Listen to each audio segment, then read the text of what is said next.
You call it the triangle axiom. I do, yeah. Thank you, Mike. Right, so you've managed to confuse a lot of people within that argument. Weird times, buddy. Because like you weren't trying to say that all horizontals are not parallel because you can draw a cross on a piece of paper. I was temporarily agreeing. That wasn't the argument. For fuck's sake. Because some people have took it as though that is. I'm sorry. A separate discussion. Happy to talk about that one day. What I originally suggested, and Mike knows this, Mike Jones. Yeah. We agreed we'd sort of discuss the fifth postulate first. You call it the triangle last time. I do, yeah. I discussed the swimming pool. Thank you, Mike. Question. Weird times, buddy. You don't understand. Be quiet. Swimming pool. Thank you, Mike. Question.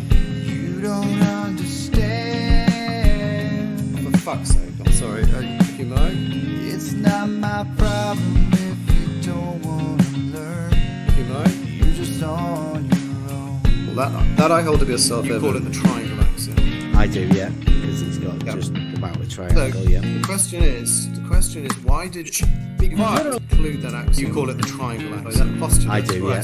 Why did you include that at all? You call it the triangle axiom. I do, because it sort of shows that triangles have 180 degrees, right? Or the sum of two right angles. You know? So Later you're saying... changed to 180. How does it show?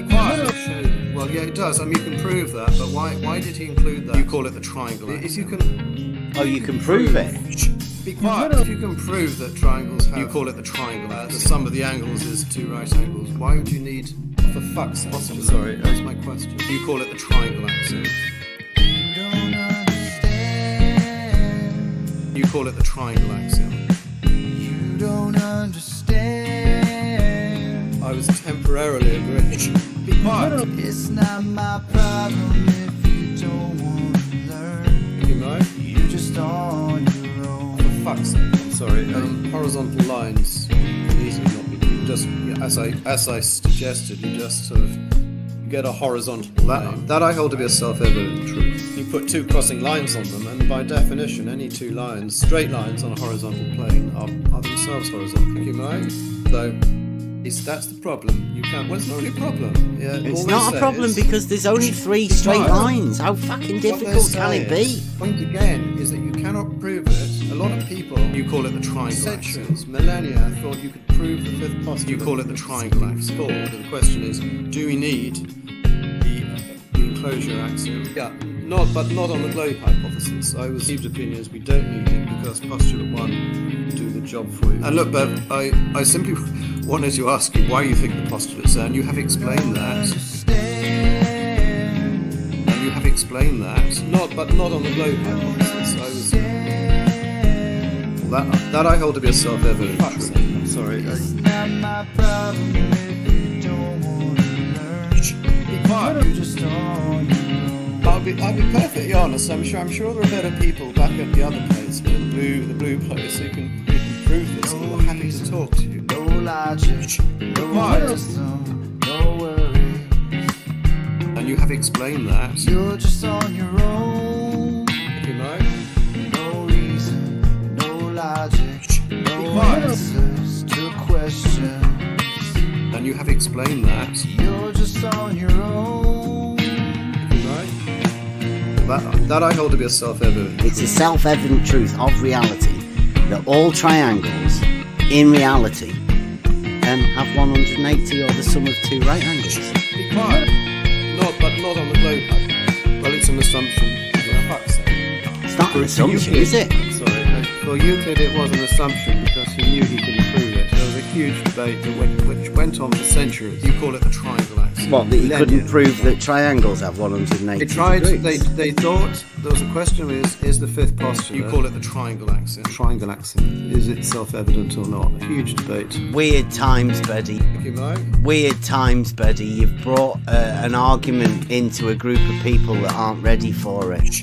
Be quiet. You cannot. Euclidean geometry. You call it the triangle axiom. It does not follow. It doesn't work. Not on the globe. I don't need it as an assumption because we can prove it.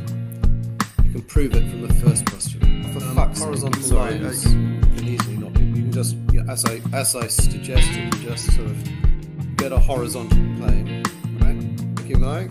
You put two crossing lines on them, and by definition, any two lines, straight lines on a horizontal plane, are themselves horizontal. For fuck's sake, I'm sorry. You don't understand. Well, that I hold to be a self-evident truth. For fuck's You sake. don't understand. If you could prove it, it wouldn't be a postulate, It's would it? not my problem if you don't want to learn. You're just on your own. You call it the triangle axiom. I do, yeah, because he's got Yeah. just about a triangle, Look, yeah. the question is, why did Euclid include that axiom? You call it the triangle. That postulate or axiom. Why did he include that at all? Thank you, Mike. Because it sort of shows that triangles have 180 degrees, right? Or two right, the sum of two right angles. But not on the globe. So Change it you're to- saying, change to for fuck's sake, how does it show? sorry, How does it show? Well, yeah, it does. I mean, you can prove that, but why did he include that? Be quiet. If you can. Oh, you can prove it. You call it the triangle axiom. If you can prove that triangles have the sum of the angles is two right angles, why would you need postulate? That's my question. I will not verbally disagree with it. What goes on in my own head is my own business. I do not believe that. Be quiet. You don't understand. You call it the triangle axiom. For fuck's sake, I'm sorry. It's not my problem if you don't want to learn. You're just on your own. Yourself, don't tell me to be quiet. You have a horizontal plane, and any straight line not on the globe must itself be horizontal. That I hold to be a self-evident truth. Yeah, not on the globe hypothesis. I was temporarily agreeing. Right, so you've managed to confuse a lot of people within that argument. I was temporarily agreeing. Because like you weren't trying to say that all horizontals are not parallel because you can draw Not on the a cross globe. on a piece of paper, are you? Thank you, Mike. That wasn't the argument. Not on the globe. Because some people have took it as though that is. For fuck's sake. Separate discussion. Happy to talk about that one day. Yourself, don't tell me to be quiet. Point again is that you cannot prove it. A lot of people, you call it the triangle axiom. Centuries, millennia, thought you could prove the fifth postulate. You call it the triangle axiom from the preceding four. Be quiet. I was temporarily agreeing. Not on the globe. You call it the triangle axiom. Not on the globe. It's not my problem if you don't want to learn. Be quiet. Just on your own. That I hold to be a self-evident truth. For fuck's sake, I'm sorry. No reason, no logic, no Be quiet. wisdom, no worries. And you have explained that. You're just on your own. Not on the globe, you know. No reason, no logic, no quiet. answers to a question. And you have explained that. You're just on your own. Betty, do you believe the water surface is a horizontal plane of reference? It's a horizontal plane, possibly. Not on the globe. Let's assume Thank you. the surface of either swimming pool is a horizontal plane. A horizontal plane of reference, right? Let's assume Thank you. the surface of either swimming pool establishes a horizontal plane of reference. It's not a problem. Yeah, It's not a problem because there's only three straight lines. How fucking difficult can it be? And we are live. Welcome everyone. It is Free for All Friday. As always, if you're after anything, type it in the chat. Preferably come into Discord. What's your opinion on whatever it is? It's Free for All Friday. Anybody got any topics? Yes. Go, jolly good. Yes. It's a good And start. you could tell me to shut up if you want. But I was just wondering, since it's Free for All Friday, that we're getting fairly close to April. I know you talked about April before. So for anyone who's just happened to be popping in and listening, do you want to talk anything about like plans? Like where are you going? What are you doing? What's the point of, how might you be departing from what you've done in the past, any of that stuff? Or you could say, no, I don't want to talk about it right now.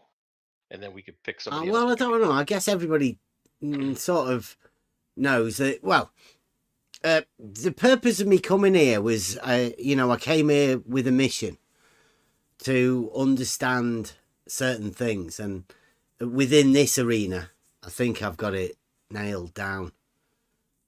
So I don't think there's anything need to be learned from this arena anymore. So I'm going to wrap this up, but then move on to do something else, but use what I have learned to sort out arguments within this arena. I think that's what's missing, is the argument. So I will still be making videos about this sort of thing, but they will be smaller videos, and the conversations that we have will move out of this fucking ridiculous shape argument. I've had enough of talking with people that haven't got a clue about any geometric reasoning. Yeah, we're still in it for the conversation, though, right? I mean, Oh, absolutely, yes.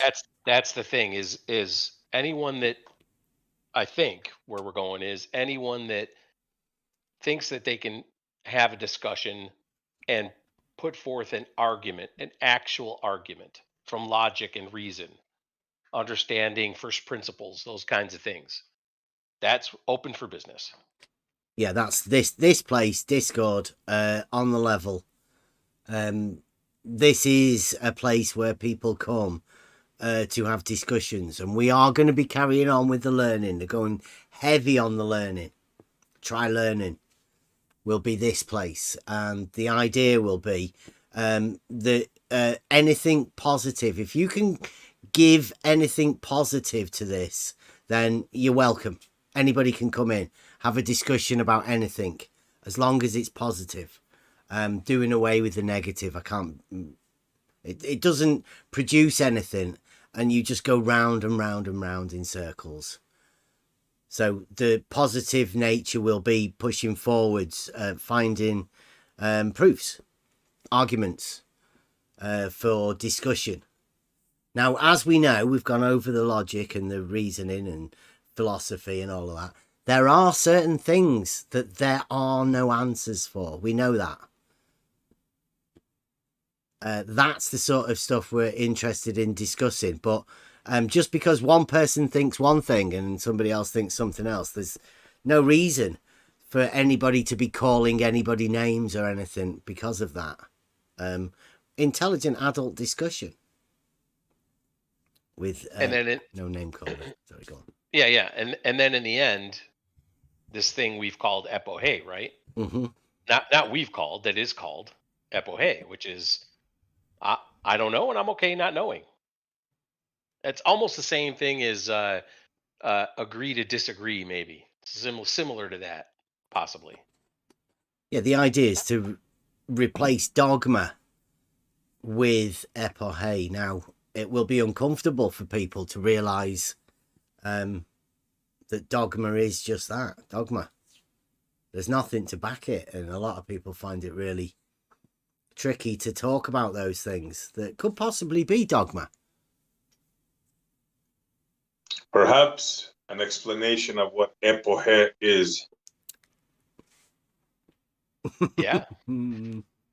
Well, we can certainly discuss what the word means, but it's really an experience. Yeah, Bev will get it up. I can read it if you want, Bev. You can read it for now, and I'll just I'll get it up on the screen. Okay. Well, I'll grab Merriam-Webster because that's the first thing that pops up for me. So epoche is suspension of judgment. In ancient skepticism, the act of refraining from any conclusion or against anything as the decisive step for the attainment of ataraxia. Now, that's another word. We've gone through these words before. But in essence, suspension of judgment, meaning you have a conversation, maybe you come to a consensus or agreement, let's say, or a proof, let's say, or maybe you don't. And if you don't, epoche, suspension of judgment. I think that's one of the most important words of the ancients. Quite amazing, actually. Yeah, I agree. To me, that's civilization, right? Because if you can't get to epoche, to me, I think you end up wanting to kill people, right? You end up wanting to do violence potentially. So we don't want that. Want Of me to course, have a we're read gonna. of this one? Yeah, This one is from Wikipedia, the trusted Mm, source of trusted all of word. these sort of things. So I'll just read what it says. In Hellenistic philosophy, epoche is suspension of judgment, but also is withholding of assent. Withholding of assent is a Socrates term, Plato. Epoche plays an important role in Pyrrhonism, the skeptical philosophy named after Pyrrho. The Pyrrhonists developed the concept of epoche to describe the state where all judgments about non-evident matters are suspended to induce a state of ataraxia, freedom from worry and anxiety. So the idea of epoche is to bring around a state of ataraxia, which is a freedom from worry and anxiety. That's not a bad thing, right? That is not a bad thing. And it's pretty As a matter of obvious fact- in these arenas that we're in. There's a lot of that goes around. That it induces this hatred of others when you're not in that state. If you're in that state, then conversations are good. But even Also- Wikipedia says that this is about not evident things. So withholding judgment because of something like 2 + 2 = 4. It was not in the menu in ancient times. So we are not talking about 2 + 2 = 4 or Yeah. something like that. Or 1 + 1 = 2, something like that. Good point. Good point, Paper. Essie, what were you going to say? I was gonna say, yeah, uncertainty, and the other stuff is what causes stress. So if you go into epoche, right? In other words, don't worry about the things you know you can't resolve, you can't possibly know about, type deal. It says epoche is a state of the intellect on account of which we neither deny nor affirm anything. I'm not too sure that's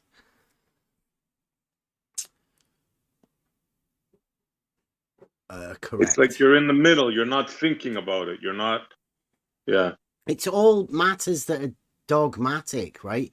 If you've approved things to yourself, then you do not need to withhold judgment on those things because you hold a proof, right? The things that are self-evident, you don't need to withhold judgment on those sort of things. This is, as we've been learning through philosophy, you only philosophize on things that are beyond knowledge. That's where dogma comes in. The things that are beyond what we know. Things perhaps that we cannot know for sure. Oh yeah, I can think of examples, definitely.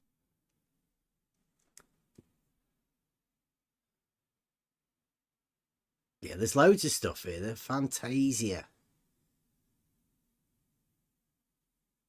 This was all great Yeah. stuff. Probably need to go over this every now and then. I would think so, yes. I think as we start going over this sort of stuff, these are the short videos that we could do to sort out, the need for this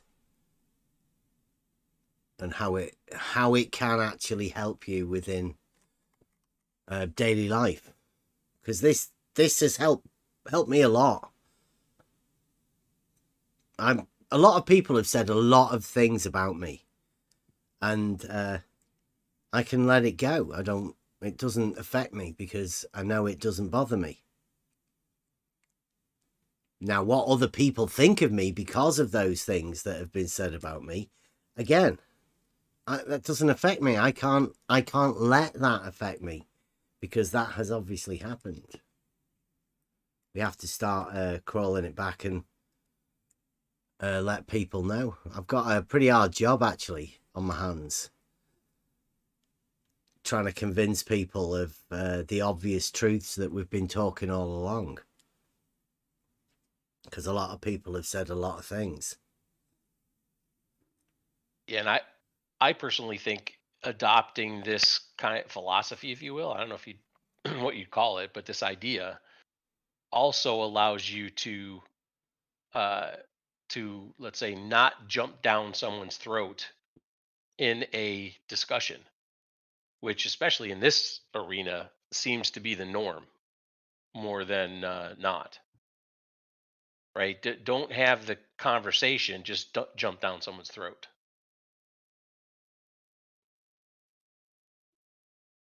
If you can adopt some epoche, some ataraxia, sort of stops you from going down that road, I think, a little bit. Oh, I don't know. Did we ever go over this? I guess I've gone over the... Have you heard of Agrippa? Did we ever go over that? Agrippa? Briefly, yes. Agrippa Yeah, the skeptic. Yeah. Sextus, I like that. That's one of the best names, that, right? Sounds like a Monty Python. Sextus Empiricus described these modes or tropes in Outlines of Pyrrhonism, attributing them to the more recent skeptics. The 5 modes of Agrippa, also known as the 5 tropes of Agrippa. Dissent, one. Dissent. The uncertainty demonstrated by the differences of opinion among philosophers and people in general.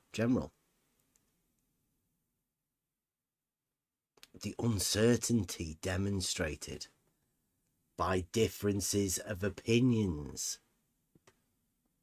amongst philosophers.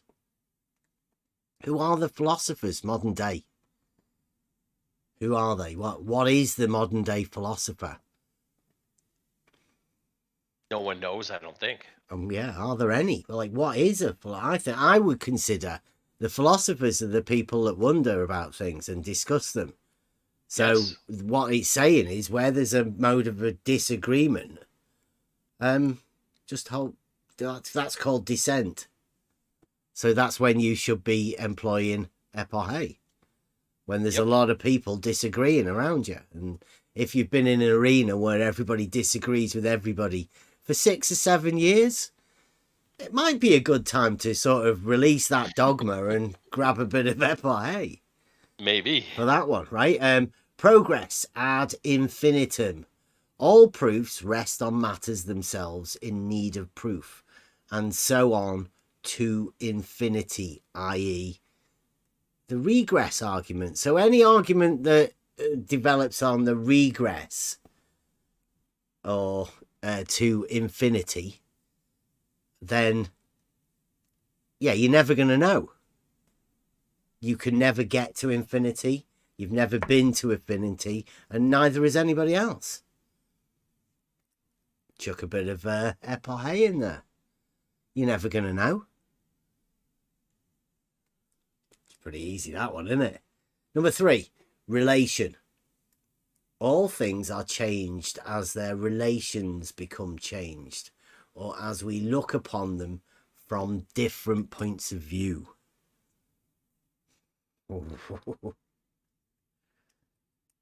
This is good. What? There's got to be a lot of epoche, right, going on here. Mhm. If there's different points of view on something,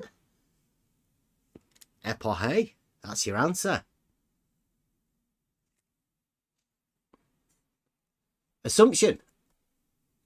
The truth asserted is based on an unsupported assumption. Well, you know when they decided to change self-evident truths to assumptions? Do you think that's what they're talking about here? like we had earlier today, some guy said that the laws of communication, i.e. the laws of logic, were just assumed. Epoche. Yay or nay? What do you reckon? Assumption. An assumption? Yeah. You might as well go into epoche before you do that. Mm-hmm. Oh, do you reckon That's the reason. axioms are assumptions, though? That's a joke. That must be a joke, right? An axiom being an assumption? No. That's what certain people say. It is assumption, but it doesn't deny that this is axiom. So he's saying about assumption that is unsupported. So this is this kind of assumption, because in logic normally you are making assumption. It is your first premise, and if this premise is axiomatic, it means that assumption is self-evident. But he is talking, Agrippa is talking about unsupported. Just begging the question, in other words. What do you mean an axiomatic assumption? Assumption is something that you assume to start with. If. Yeah, but Yes. you said an axiomatic assumption. It means that your assumption is an axiom. Within geometry, right? It means, yes, it means that your assumption is not unsupported. This is a solid assumption. Doesn't sound right to me, but okay. You can make assumptions rightfully or wrongly. So making unsupported assumption makes proof invalid. It's like saying a factual assumption. Yes. Or actual, or let's say true. If an assumption is a truth, it means that this assumption is solid. It still is assumption. Okay, I guess. Yeah, the axioms within geometry are supported within geometry, right? You couldn't have the entirety of geometry if you didn't have the axioms. So those axioms within geometry are supported, right? They would be self-evident axioms, right? Yeah, self-evident. Yeah, right. But not it is still classed as an assumption, but it's a supported assumption. Yes, but he is saying about the truth asserted is based on an unsupported assumption. Yeah. So this is just if I assume bold assumption or just naked assumption without any support. So just something to say something. If we live on the globe, then this assumption is unsupported. But if the whole is greater than part, then our assumption is in fact an axiom. So this is not just mere assumption. Yeah, so the assumption comes first, right? You can't say you have an axiomatic assumption, can you? I don't know. Maybe I'm not getting it. You can make assumption in proof, and you have to, but the quality of this assumption makes proof valid or invalid. So if your assumption is true or axiomatic or common notion, then your assumption is solid, is supported. Anyways, it's a minor detail. I guess we could move on. Yes. Okay, and finally, number 5, Circularity. The truth asserted involves a circularity of proofs. There's a few of them. Epoche is the answer. If you find any of these, you obviously cannot find a truth, right? There's no way of you acquiring a truth out of any of these types of, what's it called? Modes? Tropes? Yeah, I don't know. It's a bit hard to say, isn't it? 5 ways, let's say. Yeah. 5 ways that you will probably be better releasing any dogma. You can't get answers from these necessarily. You could probably get a lot of data, information that you could probably say one way or the other, but for one argument, no. And for anyone that you still, I mean, like that first one there, it says that the uncertainty demonstrated by the differences of opinion amongst philosophers and people in general. So if you're ever anywhere and there's a lot of differing opinion for years and years on end, you might just be better saying, epoche. You're never going to find an answer. If all of the geniuses in an area have been going backwards and forwards and not being able to come to any conclusion for years, over and over, then are you going to be the one to sort that out? I don't think it possibly. Kind of like if you ask the question, what happens after you die? Well, that would be... Well, there's an which one? epoche, if there Yeah. ever was one. Well, what would happen then? And which one of those does it fit into? I'm not sure. Does it fit into any one of them? I would say relation. You've got to have a different point of view. You've got to be looking at it from the other side of death before you'd be able to know. Mm-hmm. Yeah, in that sense, yeah. You'll never know. Certain you never know. So it's not really worth trying to come up with arguments for what would happen. Yeah, it's a good example, I would say.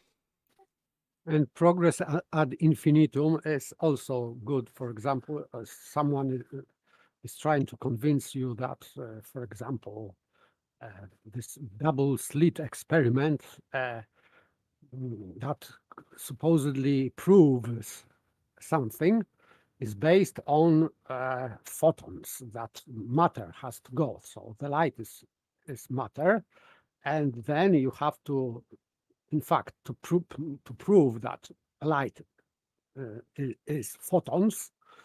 So you have to prove existence of photons, and then you have to prove that photons are that kind of particles that they are doing so and so, and you are going to ad infinitum because you have load of things to prove before you can speak about this, for example, experiment. So when you can hear someone that is trying to explain you with that progress, so you can say, okay, buddy, maybe another time. Where was this one? Anadenimus. There's quite a few of them. Has he got his 10? Yeah, he got 10. 10 modes of Anadenimus.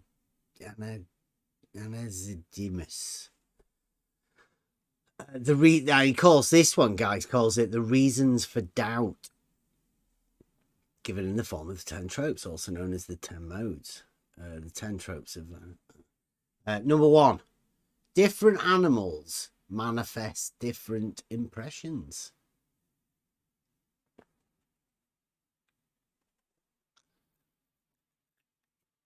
similar differences are seen among individual people. That's a good one.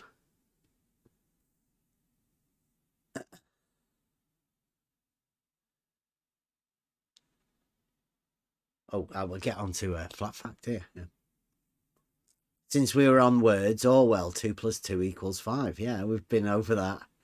Ministry of Truth. What is a dictionary word that means the same as doublethink? Is there one?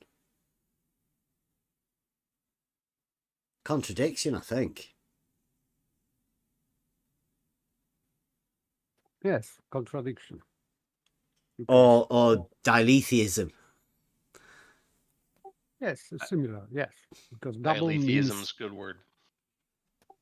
means that you are holding two different positions on the same matter. And Oh, diletheism is holding two truths. Two truths. So doublethink, I suppose.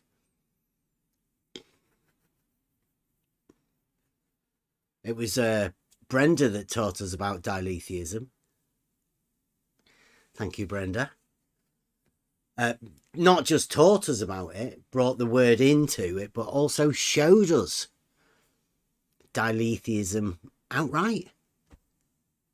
And I've been ever seeing it ever since. It's like one of those ones I've never seen one of them cars, and then you start seeing them all over the place. Well, diletheism's just like that. You'll see it in people everywhere, and you want to be able to see it in yourself, really.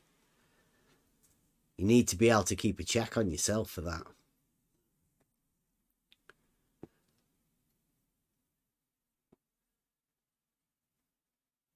It says here, there's these, even for the same person, sense-given data are self-contradictory.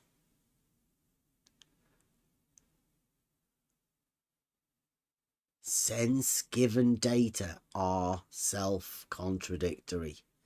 That's for yourself.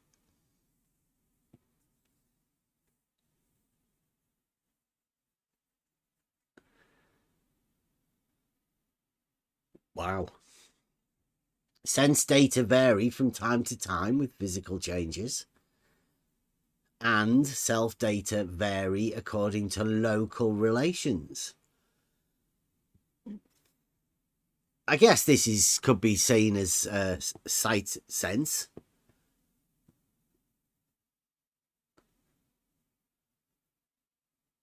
Mainly, I would say this came from the divided line. And for vision, you can only trust within the visible realm. But it's talking about senses, yeah. Mm-hmm. But all sorts of senses. But the main one would obviously be sight. I would say that he is talking about this sense data, that this is uncertain for our senses. Yeah, that's what he's saying. Like, there's reasons to doubt. These are reasons for epoche to suspend judgment. Just because you see something doesn't mean that you should take it on that that's the truth. You should still withhold judgment. Yes, I would say that good example is this curved line, which seems to be straight and was presented by this guy Emerald, Ruhif, and Bob. and others. So they were straightening a curved line. So they were zooming in a curved line, and then when this line looked as straight, they say, you see, this is straight line, not curved. So this is that kind of presentation should or could end with our epoche, so that we don't believe, in fact, what the guy is saying about this line. So we are suspending our judgment. Okay, what about this one? This is the next one. 6 and 7. Objects are known only indirectly through the medium of air, moisture, and I don't know what that C is there. And are in a condition of perpetual change in colour, temperature, size, and motion. Objects are known only indirectly through the medium of air, moisture, and in a condition of perpetual change in colour, temperature, size, and motion. What could that possibly be? The hell is he talking about? I would say all of the objects in the sky that you cannot touch. Everything that you see. Everything that you look at through air. Namely the horizon, right? That would be one of the main things, but you've got other things like stars, the moon, the sun. Everything like that. Is that what he means? Epoche, I would say so. What else do you think it would be? Objects are known only indirectly through the medium of air, moisture, and I don't know what that is. C. I would disagree with this word only. So, because it means that all objects are uncertain to our senses, always. Yeah, until you can actually touch them, use something else, right? Anything that you can only see through that, I would say. Yes, but if you have, for example, object just before your eyes, it doesn't mean that you have to have uncertainty about that. No, about because that you can object. touch it. You can measure it. You can do all sorts of other things with it. But you can't do that with objects like the horizon. That's Yes, I only agree. through Agree. the medium, right? The rest of it, you can... If there's a tree over there, you could walk to the tree. You know it would be a tree. That wouldn't be something that is only indirectly through the medium of air. Because you can actually go and touch it, chop it down, do all sorts of stuff with it.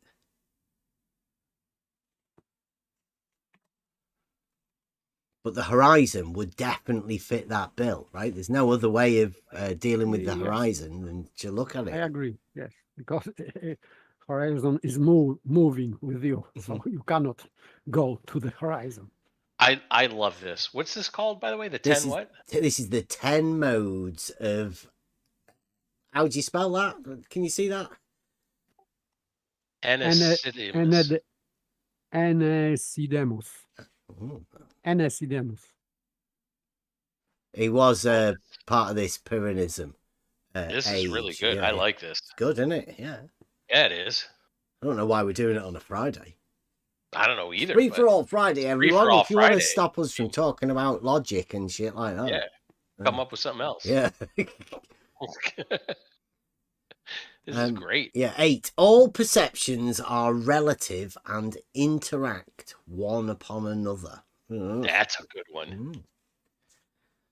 And remember, this is all you should withhold judgment or do not give assent. For Yeah, with it's these just things. it's just a reason When for these doubt. things are in play. Yeah.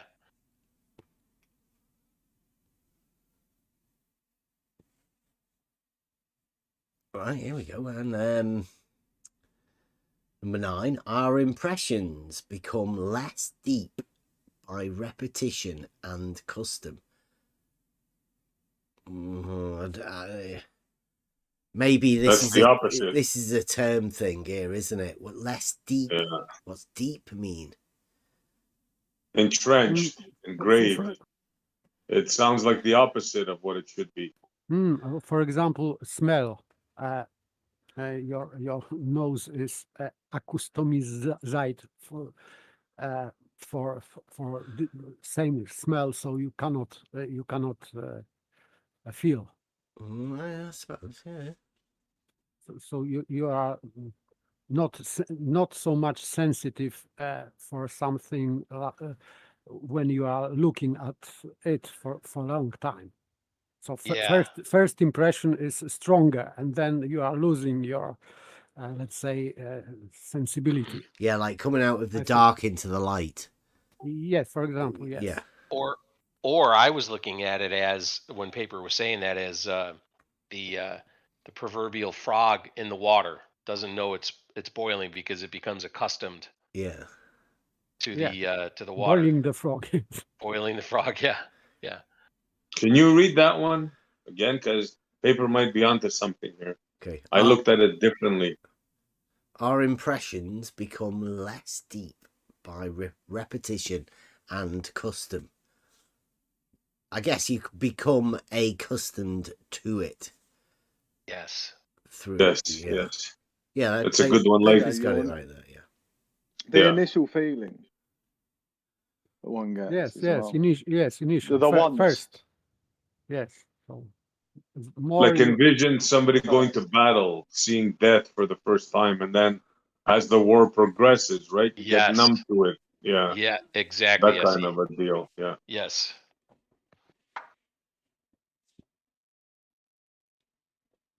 Okay, on the So you- last one. let me just add to sorry, I just wanted to add one point to that, because what Essie said is absolutely valid. So again, you'd want to withhold judgment if you're feeling like I'm too, I'm battle fatigued. I'm not going to be objective here, so I can't make a judgment. Yeah, that's good. I'm more overwhelmed. Yeah, they used to call that the 1,000-mile stare. When soldiers used to come back and they would just look into nowhere, like with wide eyes, like kind of, yeah. Right. Yeah. Okay. Sorry, Bev. No problem. This is a good one. All people are brought up with different beliefs under different laws and social conditions. All people are brought up with different beliefs under different laws and social conditions. Everyone's different. Right, treat everyone as an individual. Yeah. But I don't know why that would be a disbelief, epoche. That would be a fact. It's but it's understanding these things is what you should, is why you should have epoche. So you should have epoche because you understand that all people are brought up with different beliefs under different laws and social conditions. Yeah, so you should know that somebody else would not be the same as you. Right. Yeah. That it's judgment, isn't it, as well? You know. Yeah. Judging someone by their appearance or.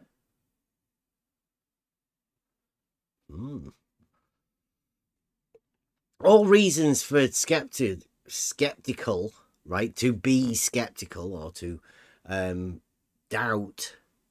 I mean, these are 10 things that you should be doubting. Now, would somebody get upset were you to doubt them if they were saying any of these sort of things? Somebody making you want to believe them. And this one says that you should doubt them. Should take these into epoche. I would say if they're evangelistic, let's say, if they're very passionate about their religion, beliefs, those kinds of things, right? If they wanted to push those upon you. Yeah, then they would get very upset. Yeah. I could see that. Oh, yeah. I can guarantee you that.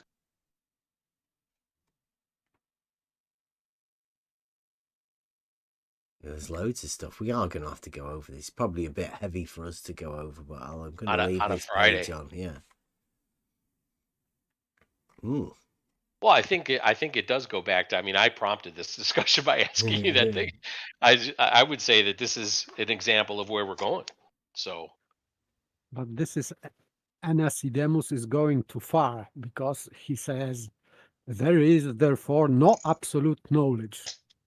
So it is, for me, it is too far, because it's okay if you are doubting in things that are worth adopting, but some Mm. things are certain, so you shouldn't adopt them. Yeah. Yeah.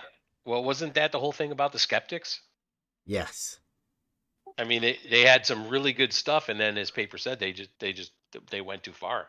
This is why I go back to my mentor that I talk about, says take what you like and leave the rest. It's like, yeah, can't go that far with you, dude. Sorry. Yeah, this just says Anaxagoras argues that truth varies infinitely under circumstances whose relative weight cannot be accurately gauged.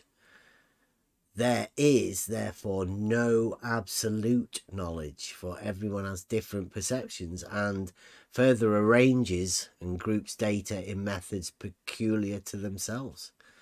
So the sum total is a quantity with a purely subjective validity. Now that is worth taking in mind, right? Because Hmm. I do believe there are people that are like that, right? And that says that whose relative weight cannot be accurately gauged. Well, if you are somebody who doesn't have logic, then you're never going to be accurately gauging anything, and therefore you're never going to come to a truth. And these are for individual people, I'm guessing. So if you were to go under these rules for yourself, then you could deem that nobody could find any truth. Yeah, so I would say that he was proponent of purely subjective truth. So Yeah, he might In have oppo- believed some strange things that only he believed in order to end up with these rules. yeah, so saying, for example, that 2 + 2 = 4, this is subjective true. It is true for me, but for someone yeah. else, maybe not. Yeah, Orwell over there says it's 5. And he's adamant that it is. Oh, they did a film on it Yeah. and a book. Yeah, we'll have to get into that a bit more. These 5 are a little bit better. They make sense. Although some of the other ones might make sense as well to certain parts of it. But you take what you want out of all of this sort of stuff. That's what makes the person. It's what makes the argument. Well, that's what makes the discussion. That's why discussion between peoples is a good thing to have. You'd never know Absolutely. about any of these things otherwise. Everybody's different. That's what the conversation's for. We did have a really interesting conversation today. And I'm thinking there's going to be a lot more conversations like that, but I don't know whether... I think one of the skills that we're going to have to go over with the through the trivium is rhetoric and the ability to converse, get your point across. If you keep your proofs or what to yourself and have no ability to express them, then it becomes really hard to communicate them to other people. You need to find a way to get these thoughts out. And a lot of places will shut you down for that conversation. Well, I don't want to do that. I believe a discussion should be able to be had with anyone. I mean, some topics, obviously, modern day times, modern day topics, perhaps not the for YouTube and all of that, for Discord. But there are obviously things that we can discuss and we should discuss in an adult way.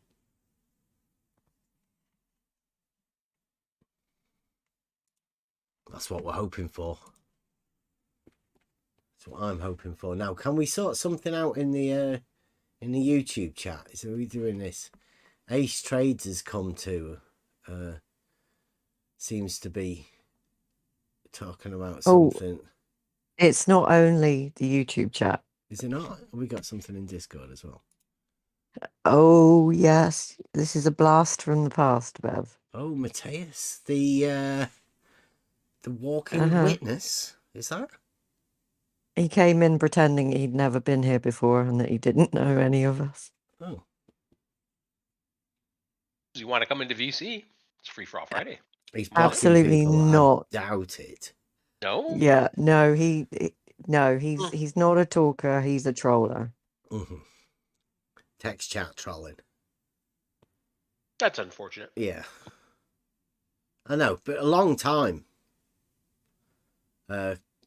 He's blocked? Well, this is the thing. It's a long-term thing, and it's the same in the YouTube. Ace Trades Yeah. is the same thing. So this is, I mean, for those of you who are in the live stream, there's been things that have happened in the last week that have just been all like one thing after the other. There's no such thing as coincidence. The timing is uncanny of the appearance of all of these people that have come in. So And as the great Rakia used to say, who's trolling who? yeah. Who's trolling who? But if anybody wants to talk about that or hear the full story, pop in the Discord VC and just, ask some questions. Ace Trades, do you want to come and talk about your beliefs? I try and have as few beliefs as possible. That's why I like epoche. You can have your knowledge, that's fine. But I think beliefs are personal. Nobody can tell anybody what their beliefs are. There you go, flat fact. I'm with you. There are obviously some things that we have to have belief of.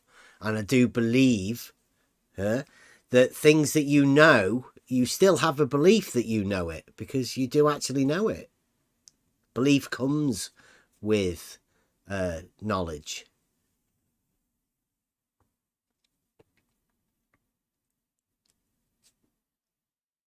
You'd be silly to not believe that you know something when you actually know something.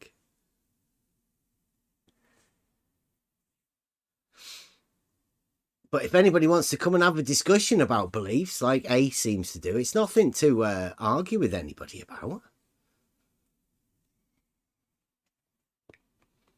But YouTube's text chat, it is free for all Friday. Is that what all of the conversation was about, or was it something to do with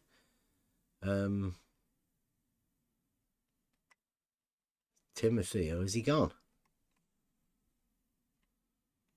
Timothy and Ace were having a little go at each other again. I asked them not to do that in our live chat. So I think Timothy went off to argue with the atheists, I guess. I don't know. Not sure. Is that where Ace came in from? Because I think that's what Possibly. Timothy and Ace seems to have a long time relationship. Feud. Yeah. Yeah. Mm-hmm. See, I don't really know. I've never really dealt with YouTube text because as I am, prefer to talk, and we're a lot in Discord most of the time. That's where we do most of our stuff. So I don't know a lot of people in the YouTube text community.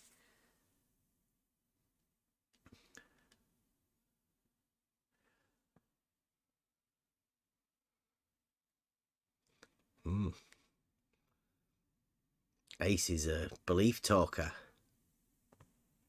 There's a lot of people that want to argue about things that, let's say, there is no sufficient cause to argue. Why would somebody want to make an argument or a discussion about belief?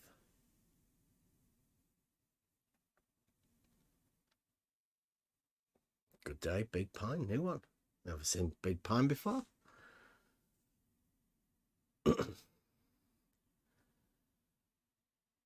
That's nice. Both Flat Fact and Ace Trade saying hi to Big Pine. Welcome.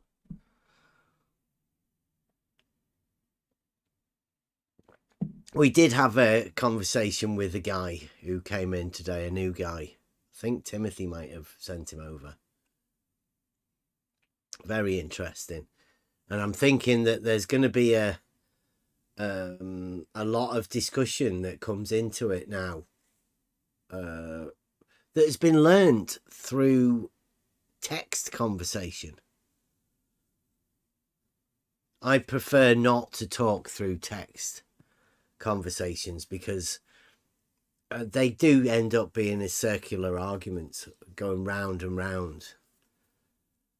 At the moment, let's say aporia is reached, it's easy for people to backtrack and not reply to something completely different.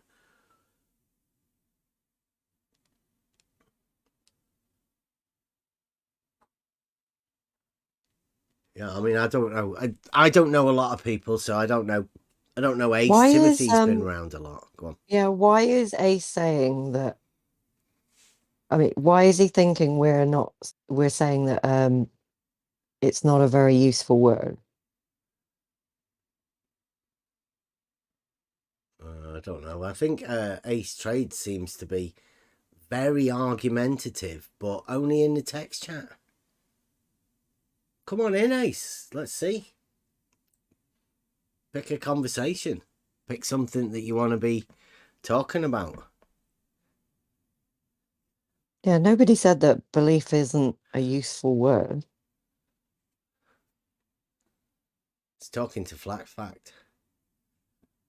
Flat Fact's pretty much like me, I think. We try to do away with belief. Go with what we know, and that's what we talk about. It's not worth talking about something that you only have a belief in because the conversation is very short. Do you have a belief in, Bev? Pardon? What do you have a belief in? I have a belief in knowledge for the good. But that's what you believe, it's not what you know, correct? Yeah. So you only believe it, you don't know it, you just believe it, yeah? I believe knowledge is gained for the good. Yes. I would. Are you kind of saying that knowledge is there for the good? For the good, yes. I believe, I believe knowledge is gained for the good, or I believe my knowledge is gained for the good. Can't speak for anyone else. Can we agree that knowledge itself, readily available, is what it is for the good of humanity? Yeah, if you have knowledge, then you are quite readily available to believe that you know that thing. That would be intelligence, because the intel that you received therefore creates your intelligence. So to know something is to knowledge is more important than intelligence, isn't it? Because you know for a fact you were there. Intelligence is knowledge, isn't it? It's the same thing. No, but it can't be. But intel means that you get second hand. So that's what intel is, unless you did it yourself. So therefore the knowledge is accumulated from intel, but you didn't prove it, you didn't know it yourself. So yes and no. I don't know, you're answering your own question. No, if you personally know something, right, you are quite you have the ability to believe that you know it. No, you were there. You saw the guy pull the trigger. You don't believe he pulled the trigger. You know he pulled the trigger. Therefore, the knowledge says that he pulled the trigger. You didn't believe it, did you? Well, could you not believe that you know? Unless you were unsure. So could you have a knowledge of something but no belief of the knowledge? But you knew the knowledge first, so therefore the belief doesn't come after the knowledge, becomes first, and then you proof it, therefore it becomes the knowledge. So you start with belief. Most people don't even go past that. So, but they all say that they are intelligent and have the knowledge, yet for they're still stuck on the belief. You know, like believing in God and stuff like that. That's just a belief. It's not knowledge, is it? Yeah, but if you do have a knowledge, then And you have no. you have the belief that you have the knowledge also. You don't have belief. You have the knowledge. You have the knowledge. You don't believe that you have the knowledge. You know you have the knowledge. I believe he was there at the time. Therefore, I do not know he was there at the time. Correct? I never saw it. I believe I heard, but therefore I don't know. So Well, I don't Well, but have you're the talking knowledge. about something from the senses, like we've just been over. Oh, I just joined. Sorry, mate. Yeah, well, we have just been over these sort of things. So I've just put in the. Did I put it in the? No. No, it's good to know that you've got a normal humane side, because I'm just getting to know you, mate. So happy days. It's good to know that you have a humane side. That's No, as in like you know, you speak to a person once and then you get a first impression, but it's good to speak to people a bit more and a bit more to get to know them a bit more, and don't always go on the first impression, you know. Well, the first impression. This is the first impression, or first impression from the other day. Yeah, a revised. You know, that was first draft, and this is just getting to know the room, because, like I was saying, it's nice to be in a room full of more familiar people, because there isn't a different style of English. It's just English, you know. It's not, you know what I mean. Different things like that when people start using, you know, just words that aren't sort of general. But anyway, it's nice to be in a normal Yeah, you sound environment. South African. Yes, Madhu. Yes. Yeah, I I thought come I here could in the tend to. 90s. Have you? Have Yeah, you really. moved to the UK then? Yeah, I came here in in '94 with apartheid sort of finished off and Mandela got in power, and the the exchange rate was just fucking getting ridiculous. It was the sensations were there, so the best thing to do was actually leave South Africa. My parents brought me over here, so the best thing to do was leave South Africa at that point there while your money was worth anything. And nowadays, you're 6 times poorer than you were in the 1994.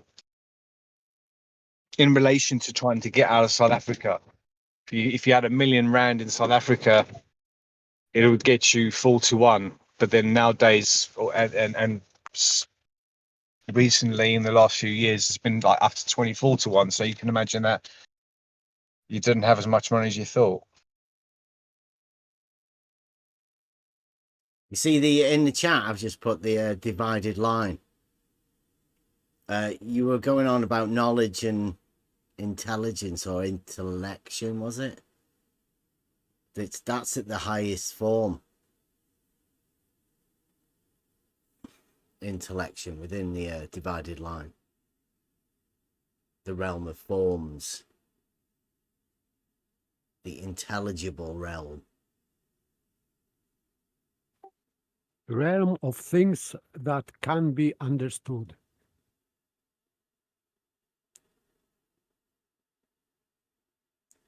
And the visible realm is just the things that you see. Yes, so you can create images of reality. This is not what we can understand. We cannot understand images by seeing images. But we can understand things by process of thinking.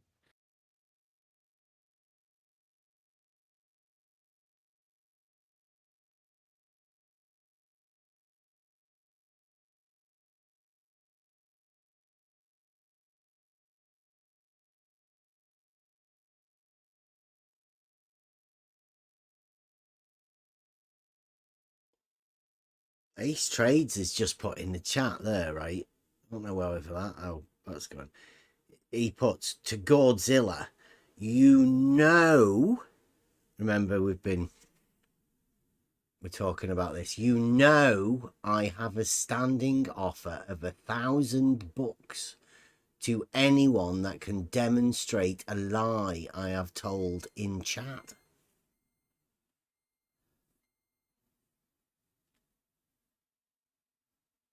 So that's directly to Godzilla, a statement that he knows something.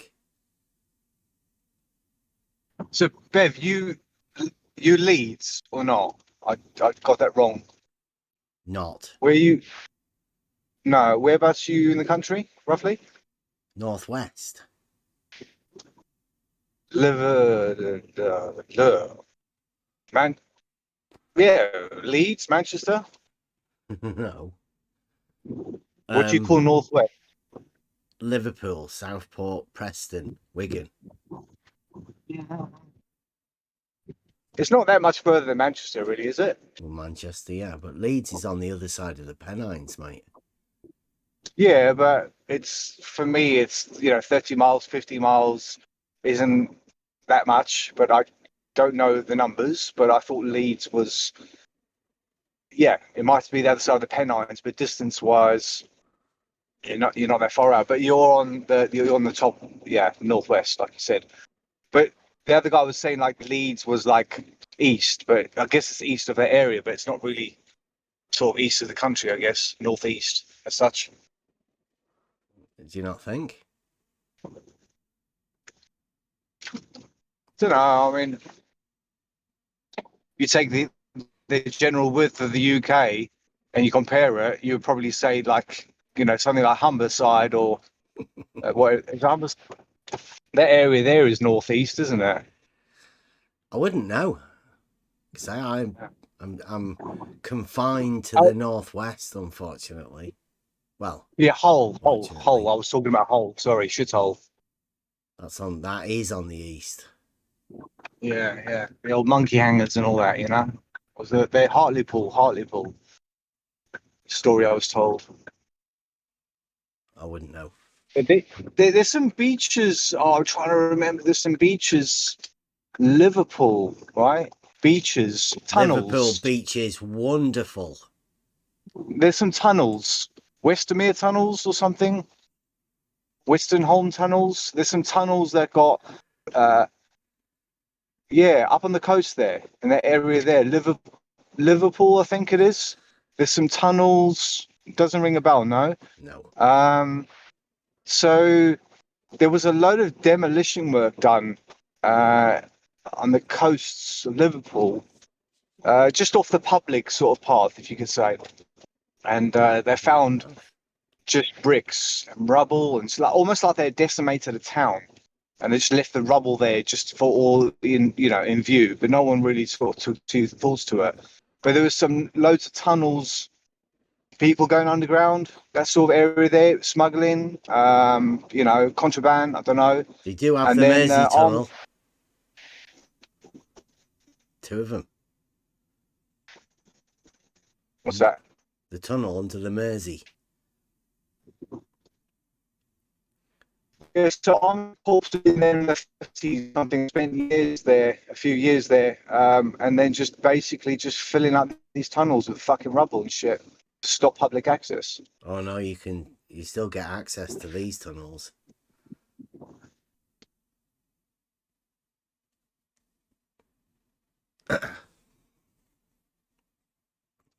We drive under them when I go and get me young lad. Well, not young one, old lad.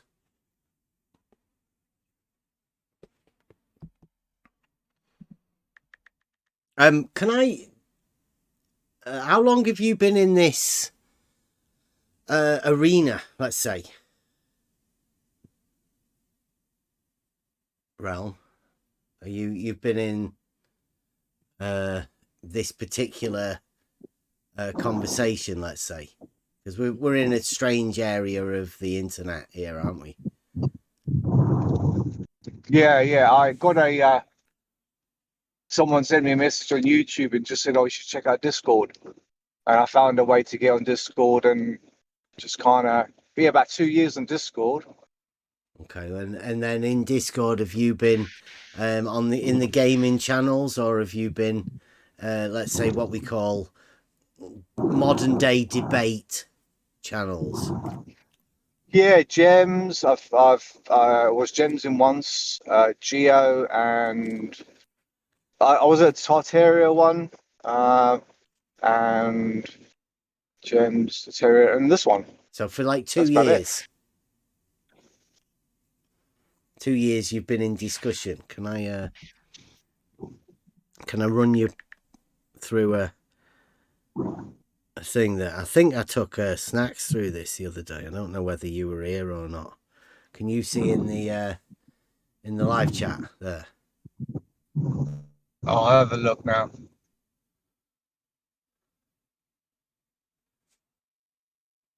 Do you know about cognitive dissonance?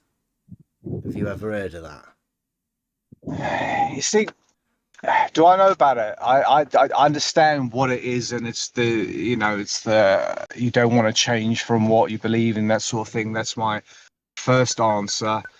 The second answer is when you have cognitive skills, these are motor skills, fine motor skills, and dissonance is when you play two notes that don't go together, or the unresolution.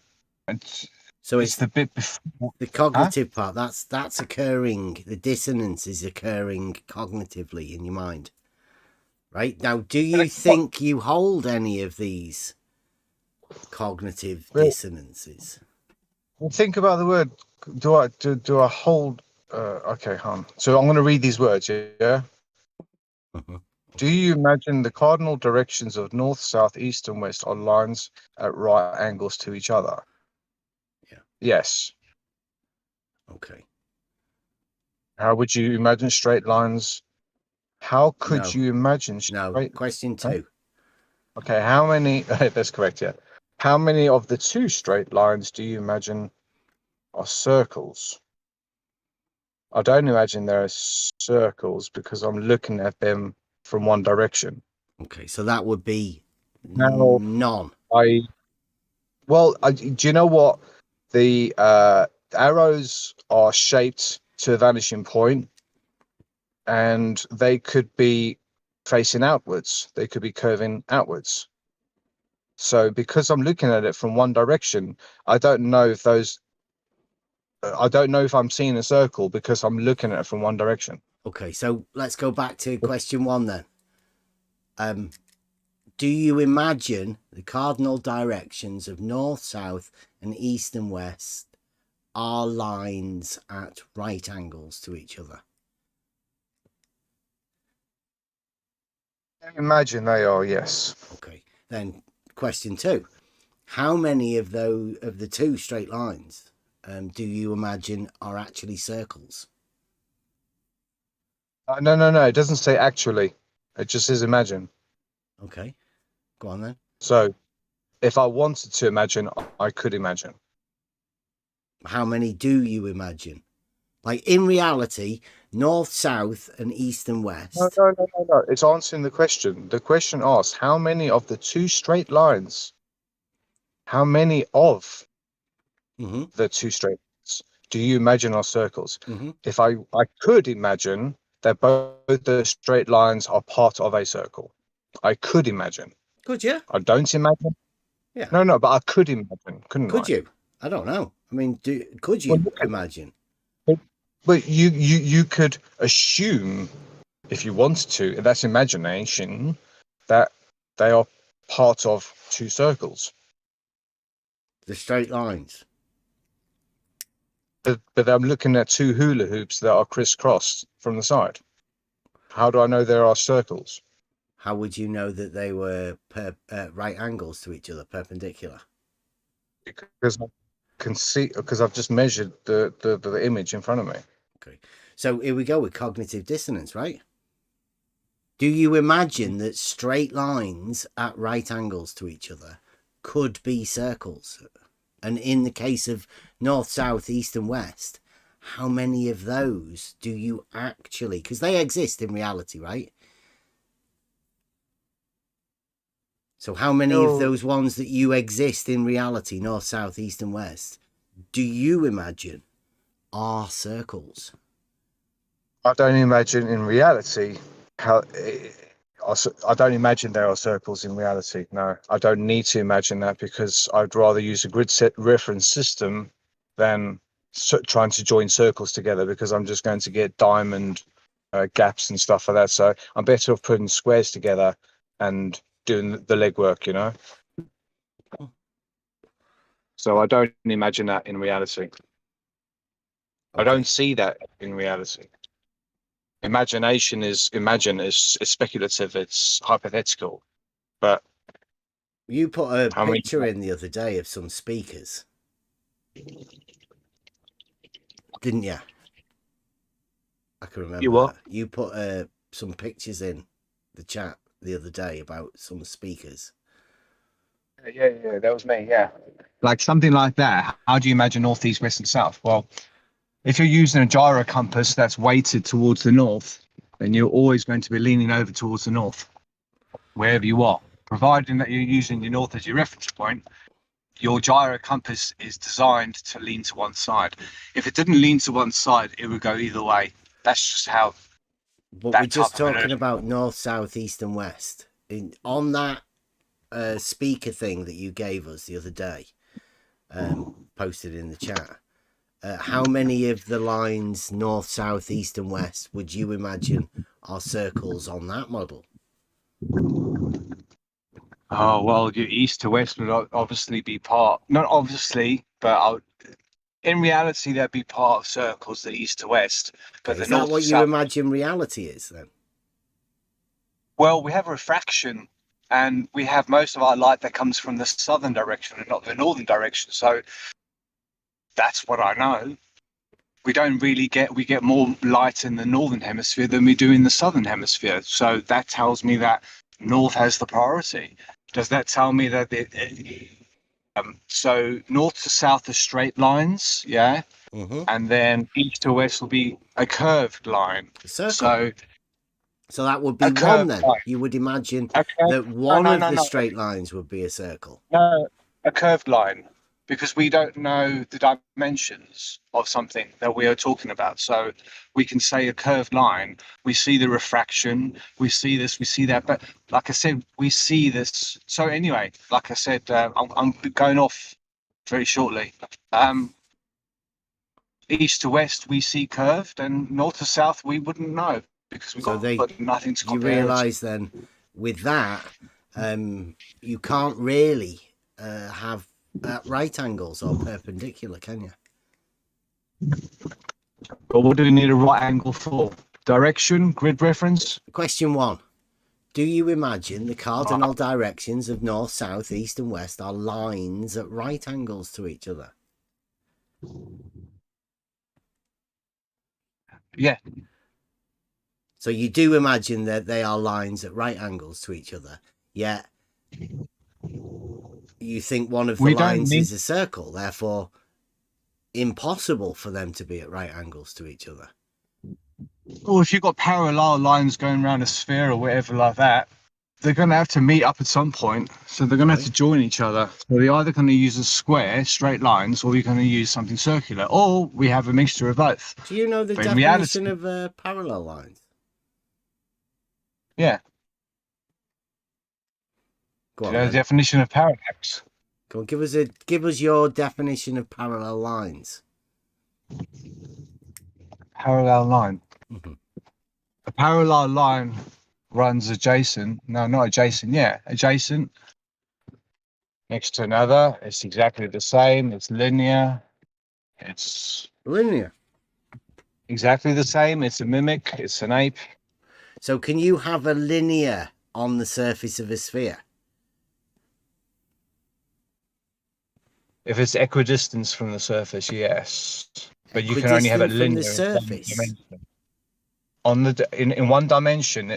If you're shooting a golf ball or shooting a bullet, yeah, from your aim, and bang, it's going straight forward, straight forward, straight forward, straight forward. If you shot there fast enough, it would just stay. Yeah, I know what you're saying. It's not. It's not. I'll give you the they're actual not definition parallel. of. I'll give No, you the actual definition of parallel, right? they're not parallel to. They're not parallel to each other. No, because one is going straight and one is going curved. Well, that's not parallel then, right? Yeah, so there's no parallel lines. They're just adjacent on it. They're just next to. Okay, it says. I've got to shoot, mate. Yeah. Okay. All right. I appreciate your time. Yeah. Thank you. Take care, mate. That's cognitive dissonance. Oh yeah. Just for anybody, parallel straight lines are such as are in the same plane and which, being produced ever so far both ways, do not meet. Nothing Some would about say. on the surface of a sphere there at all. Like, you know, Some would say axiomatic. yeah, not even redefined for the sphere. The only thing that they redefine is parallel planes. Book 11. There's no such thing as a parallel curved line. But thanks for coming. Anybody else, you're free to come in. This is a conversation. The reason I asked this question, and I'm going to be asking it a lot, I'm going to formulate a video about it. But people claim to have been in this arena for so long, and yet they don't even know what they know about north, south, east, and west, the 4 cardinal directions.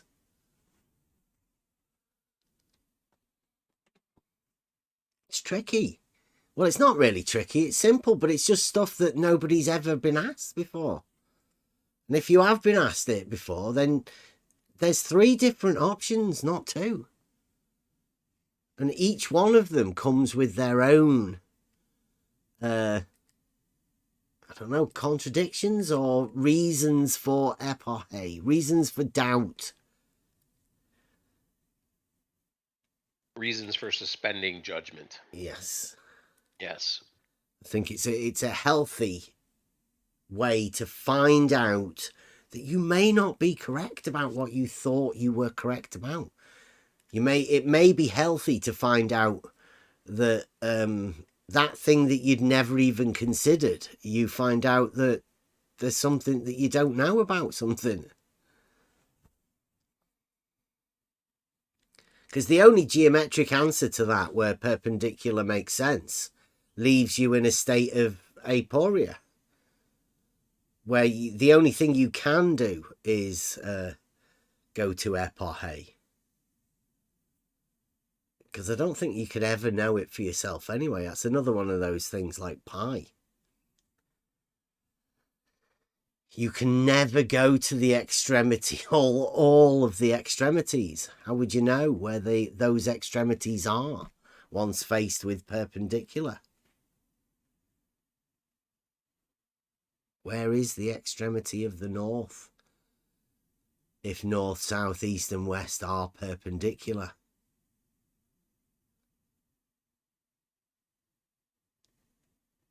It's a tough one, that, isn't it? How do you know? Epoche is the answer, right? Yep. The only answer. Once you realise you've been in an arena for so long without realising that the only real answer about the entire thing is epoche. Or you have to give up Euclidean understanding, geometric understanding of the north, south, east and west.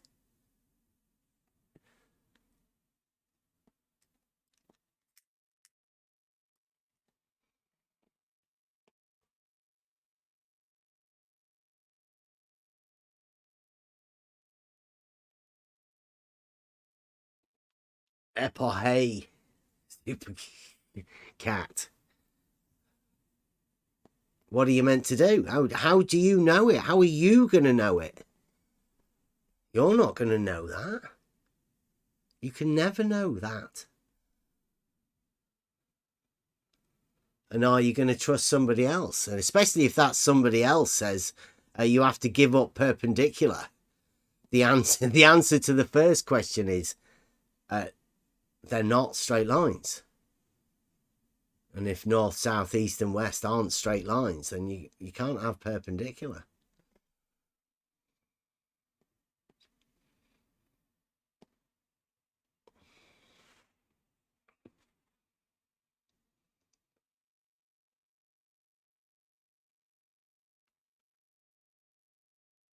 I'm saying chords, I'm saying epoche. It's up to you. Everybody can have their own opinions on this.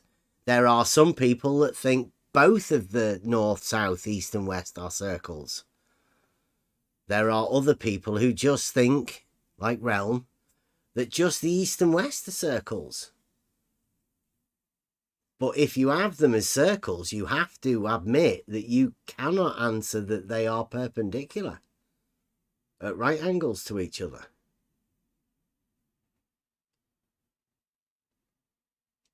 And if That's you where, do that's say, where the cognis comes from. yeah, if you do say they are perpendicular, then there are other consequences that come from that.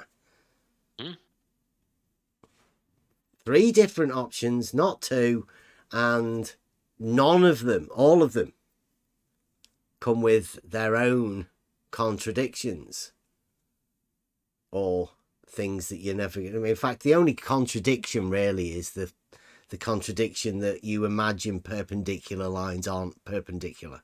That's the contradiction. Knowing that keeping the perpendicularity leaves you with an epoche, right? It leaves you in a position where you have to say that you don't know. Or ask yourself what you do know. Do you know, or would you look at that graphic and say, I do know that that's perpendicular? Because if you do, there's consequences to that. You saying it's perpendicular, there's consequences to that.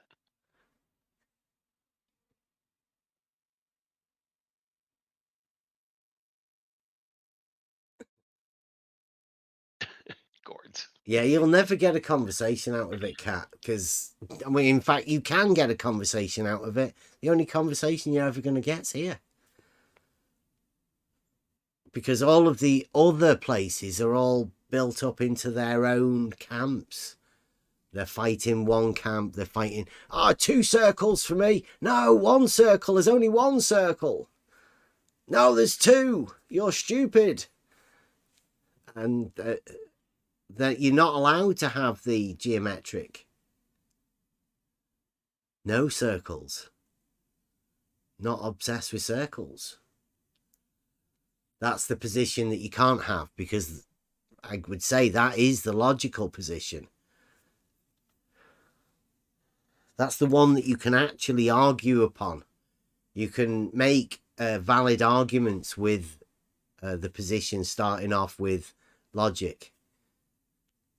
You cannot ever start an argument or a debate for a position that you are contradicting yourself. I would say that's probably why a lot of people get upset and offended at us saying these things. Because we are probably the only ones with actual arguments that can be supported. Geometric arguments, right? Because you can't go against geometry and start a geometric argument about shape. It's just not possible. You could try to redefine straight if you wanted to, but I'd say that would be a little bit ridiculous.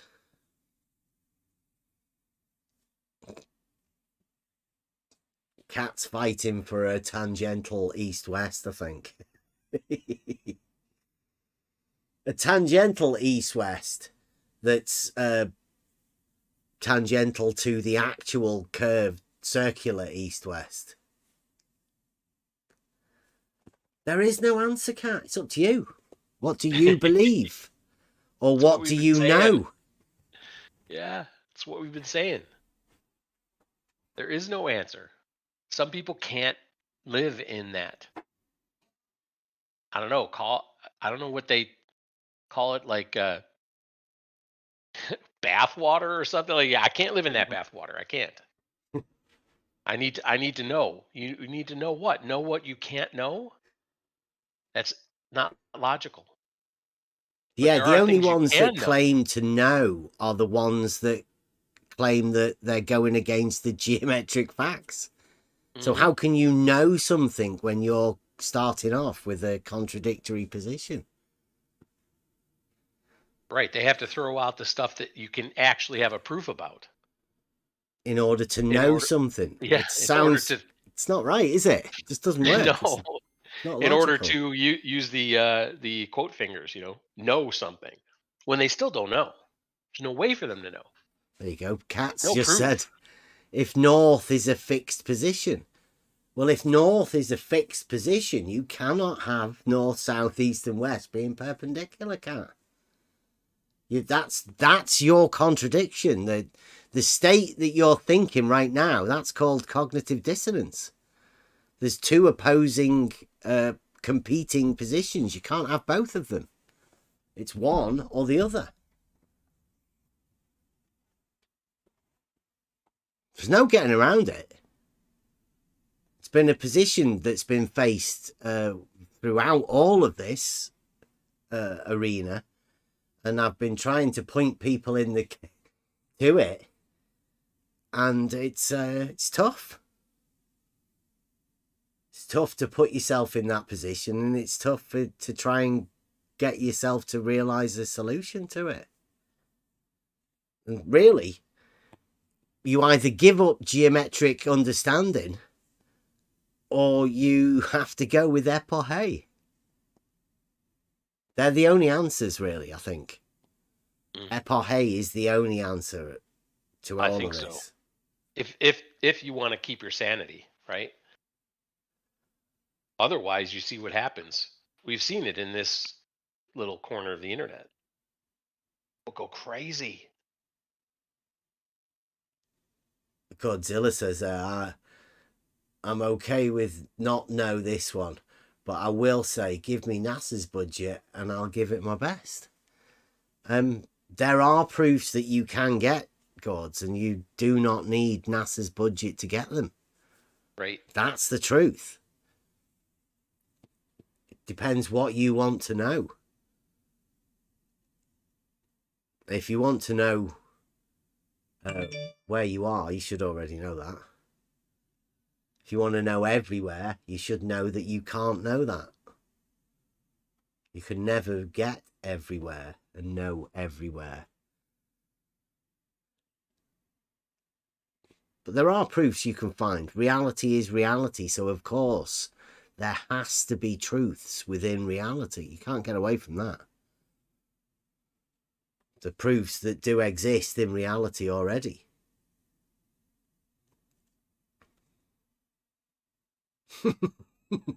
Cat says, lol, for me this is easy, but surely I'm missing something. Perhaps you're not.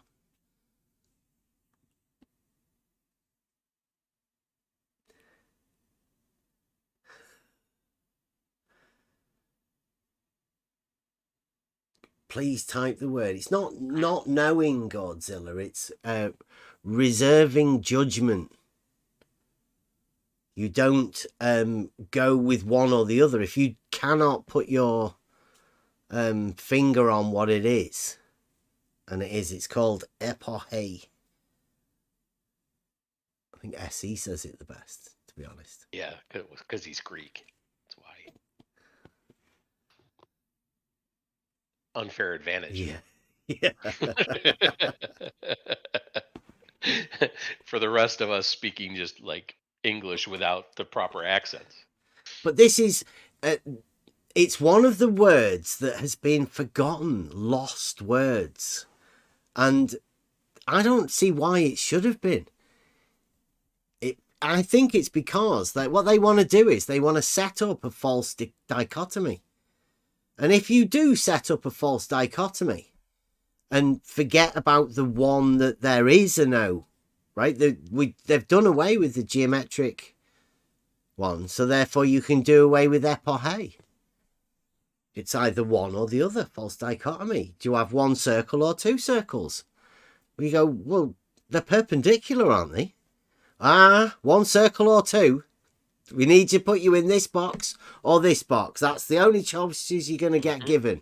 Nobody's going to tell you about that other one. One or two. Come on, make your mind up. Well, none is the answer. Yeah, but then what happens, right? It's why we're moving on in April. It's like what happens when the ones and the twos turn on you for saying, no, there's none there. There's none. Yeah. The like, ones come and the and twos join our will turn on you. argument. Come and join our circular argument. We've been going round and round for years. Just step out of it. Say, no, there's no circles there. You guys are obsessed with circles and balls. Stop it. Just be okay with it. It's like, deal with what's in front of you. That's it. Can you geometrically, can you determine that perpendiculars exist? Well, if you can, then you could possibly reach epoche. It's just like, yeah, all right, good. We're good with that. What's the rest of this realm we live upon? No freaking clue.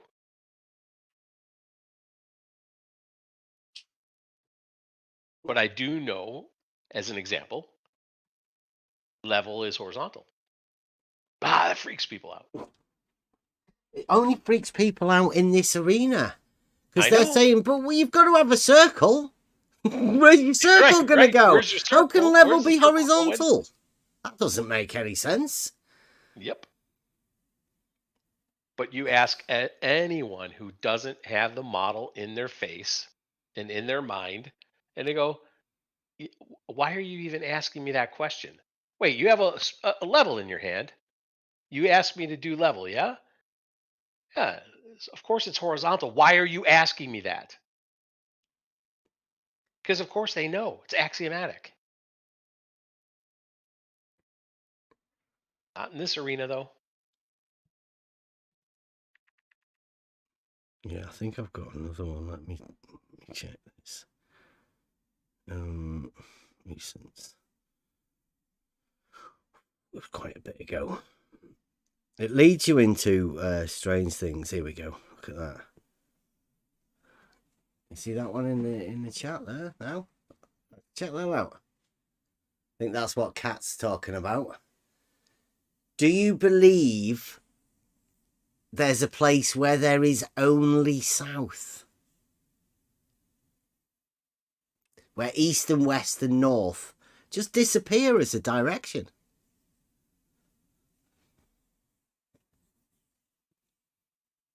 Well, that is what some people would have to believe, right? That's one of the consequences. I can't put myself in a place where east, west, and north disappear. I have one objection to that. What about people who live, let's say, colloquially below equator? If they have sun in front of them, they are looking south or north. Well, it depends what you consider. If the sun rises in the east and sets in the west, then north-south would be perpendicular to that. If that's the way you want to derive north and south. Now, if that's the way you derive north and south, then are north and south perpendicular to the entirety of the line that would be east and west? No, I'm talking about north and south, because on the below equator, in my understanding, at noon, What's the people are- equator? this is equator is the line. This is path of the sun. These lines are path of the sun. Equator and Capricorn, Tropic of Capricorn and Tropic of Cancer. These are lines of path of the sun. Would they be parallel to east-west? No, they are no, because sun is making circle. But Okay, we're talking about north, south, east, and west, right? and east and west, these directions are derived from spots or places where sun rises and sun sets. So this is not path of the sun, but location at which sun rises and sun sets. So we can, of course, make straight line, and we do, between the place where sun rises and sun sets. Mm-hmm. There's no problem. But still, path of the sun is not going with that line we draw. Do you agree with that? But this is just nothing to do with the sun. This is all to do with north, south, east, and west, and your perception of the north, south, east, and west. Because it would be the same as somebody bringing out a compass and imagining it pointing to the center point. But like I say, if I have north, south, east, and west as being perpendicular, you can't actually have that, can you? In your mind. As universal directions, no. You said cardinal. If you understand cardinal as universal, I would disagree. Because okay, then can I just take you through the question then, right? Yes, Do you imagine? I heard that. Yeah, do you imagine the cardinal directions, north, south, east, and west, are lines at right angles to each other? I agree with that, but I disagree with the word cardinal understood as universal. But the north, south, east, and west are known as the cardinal directions. If you type in cardinal directions, it'll come up north, south, east, and west. It's convention. For me, this is convention. Yeah. Because where you are living or where you are standing, you can establish these directions. It doesn't mean that 1,000 kilometers away at the same, let's say, latitude, you are on the same straight line. So it means that that would be not prolongation of the straight line, southeast. Well, how many of the two straight lines do you imagine are circles?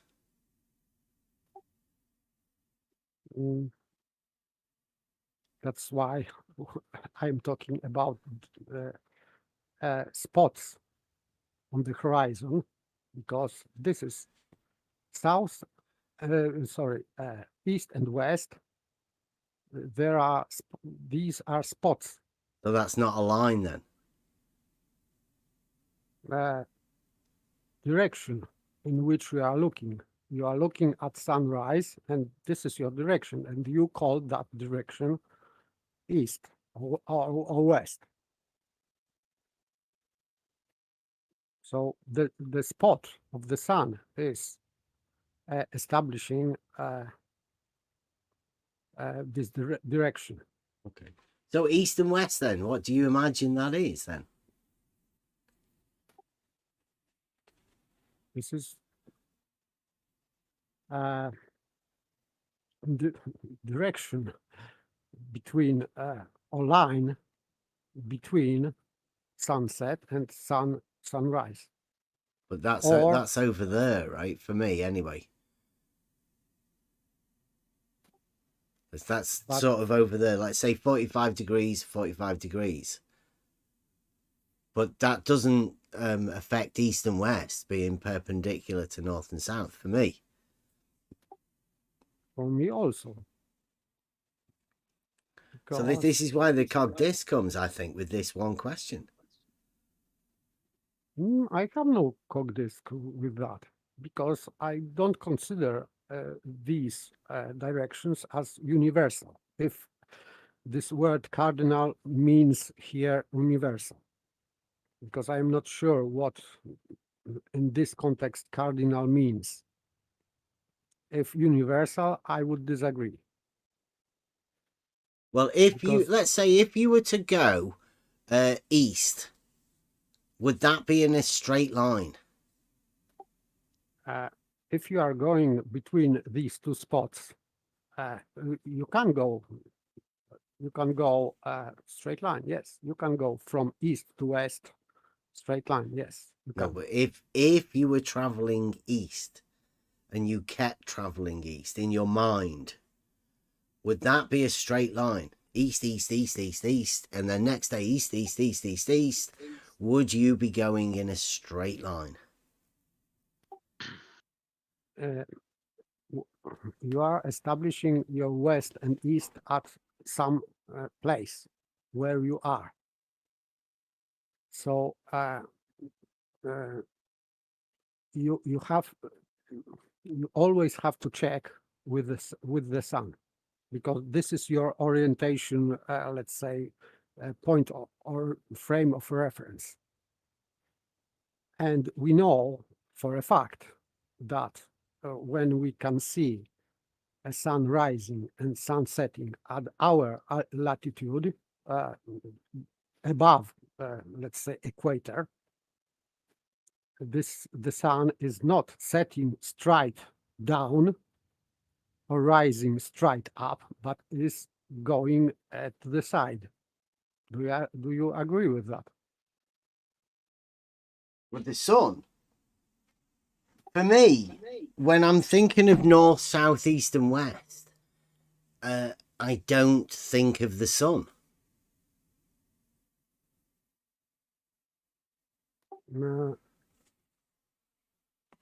Right. So how you can establish east and west if you are not thinking about the sun?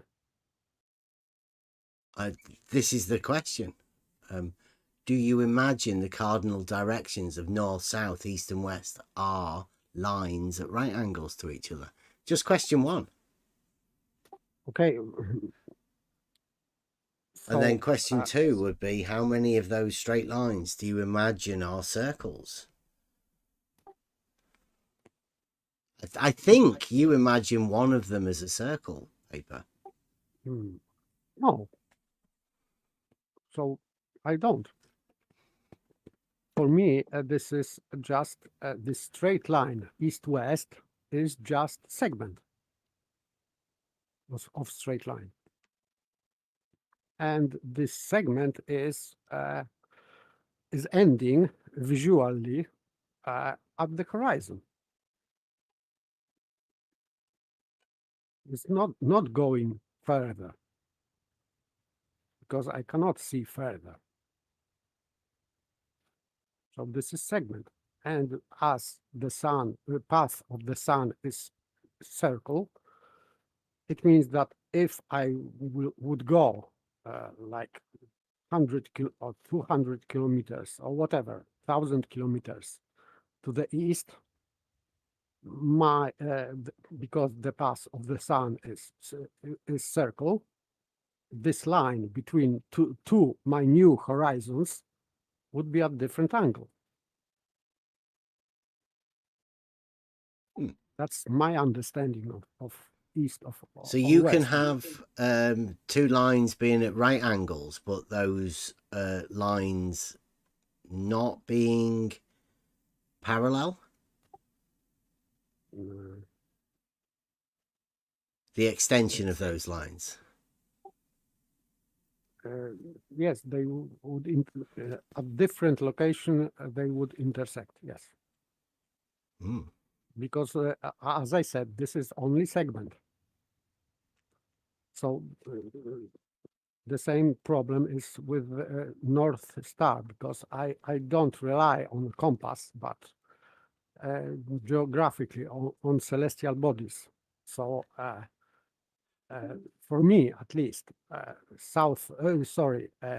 west and east is established by the sun, these two spots, and north is established by North Star as the center of rotation of all stars. So this fixed point is for me, and I would say that not only for me, is called north. So north would be a point, yes. And do you imagine you can go around? Yes, of course. Like stars are going around North Star. Yes. Okay, I don't see. Aren't they? Stars going around Polaris? Stars go round in a circle, yeah. But I don't believe that I can go around Polaris. Why not? Well, because I don't see myself going around Polaris, to be honest. I don't put it as a center point. It's just a light in the sky. I don't relate it to my being here on the ground. It's just a light in the sky. Yes, of course, but we can agree that this light in the sky is fixed, not moving. Not And moving in relation to the circular motion of all of the others. That's probably the least moving. Not only in reference to other stars, but also in reference to the ground, to you. Yeah. You can see Polaris star from ground that is not moving. So it is fixed not only in relation to other stars, but also to the ground. Yeah, this is the one circle.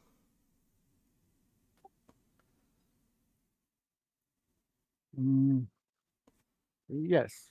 Which circle you are talking about? How many of the two straight lines do you imagine are circles? I don't imagine a straight line as a circle. But the east-west you do have as a circle going around the center point, don't you? No. I said this is segment. This is a segment of straight line, not infinite straight line. How long is the straight line then?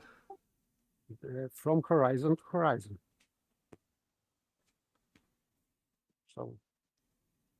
But you can never reach the horizon. You can never put a point there, can you? Of course. But there is some distance, of course, like this horizon, let's say, at the sea, to make it more simple. If you're at the sea, to get rid of the topographic horizon. This is like few kilometers around-ish, because this is our limit of resolution, angular resolution. So it would be a few kilometers in one direction and a few kilometers in other direction in straight line. What do you imagine happens after those few kilometers to that straight line? This nothing. What do you mean? What happens? Well, you said that you envision east-west as a straight line up to the horizon, if I heard you correctly. Yes, yes. From Okay, so my horizon, question, so clarifying, from horizon to horizon at 180 degree, yes. okay, so what happens after that? What happens with what? With that straight line, the east and west straight line, let's say going west, pick a direction. What happens to that straight line after the horizon? It's going further. The straight line, you can extend that, and from your position, because the sun is setting at that point, and this is your east point, not exactly, because for example, at winter we have shorter days, and in fact you are looking at east-west as a parallel line to real set and rise sun line, because it is, if you are looking at, let's say, if you are looking at north star, and you are at winter where days are short, very short, this line between sunrise and sunset is behind you. Do you agree with that? Yeah, but you're referring to the sun again. I wasn't referring to the sun. No, I'm referring to straight line between sunrise and sunset spots. So in winter, this line is behind you because the day is short. So it is not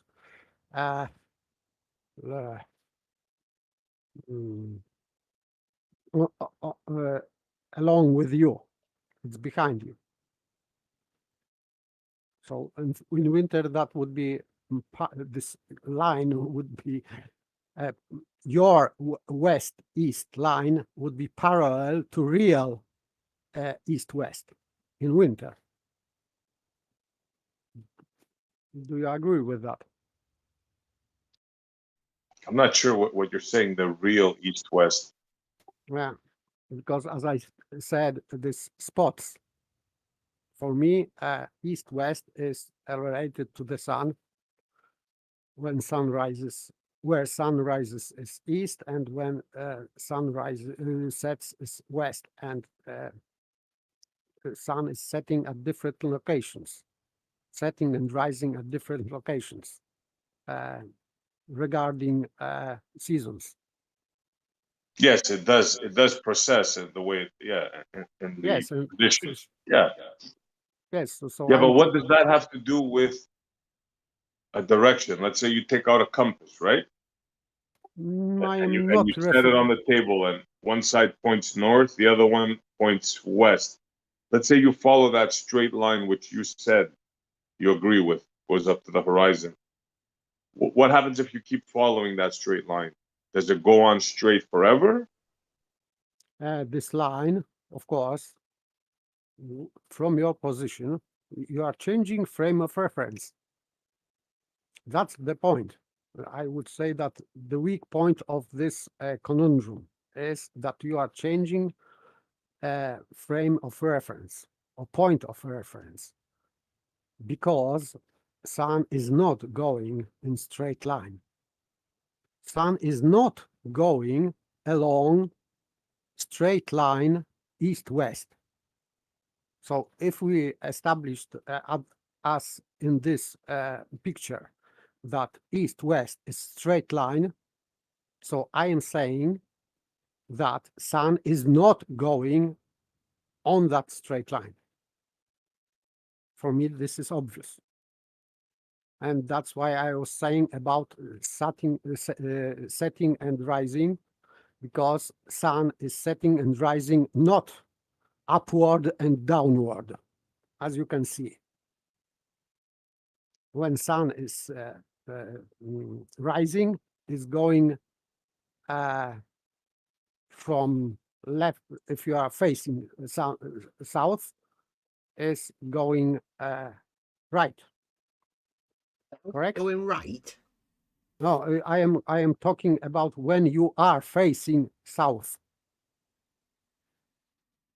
When you're facing south, south would be in Okay, front of you. whatever you when you are facing, let's say, to be more simple, if you are facing sunrise, you are just looking at the sun.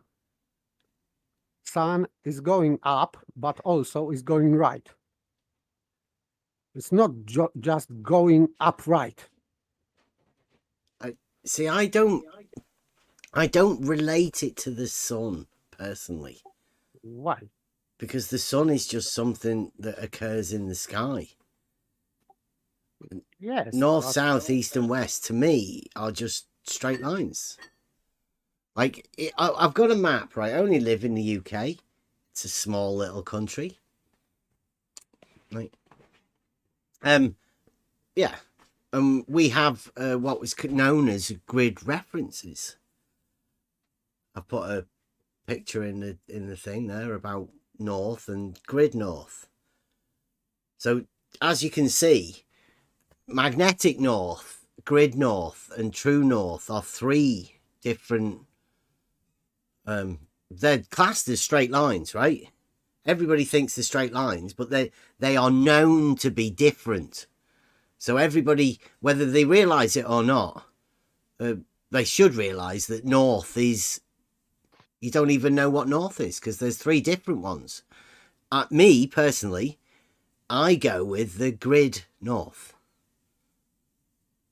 which is understandable for me because I am a very logical, geometric understanding of stuff, mathematical, right? And in order for me to not employ any contradictions within that understanding, they're just perpendicular.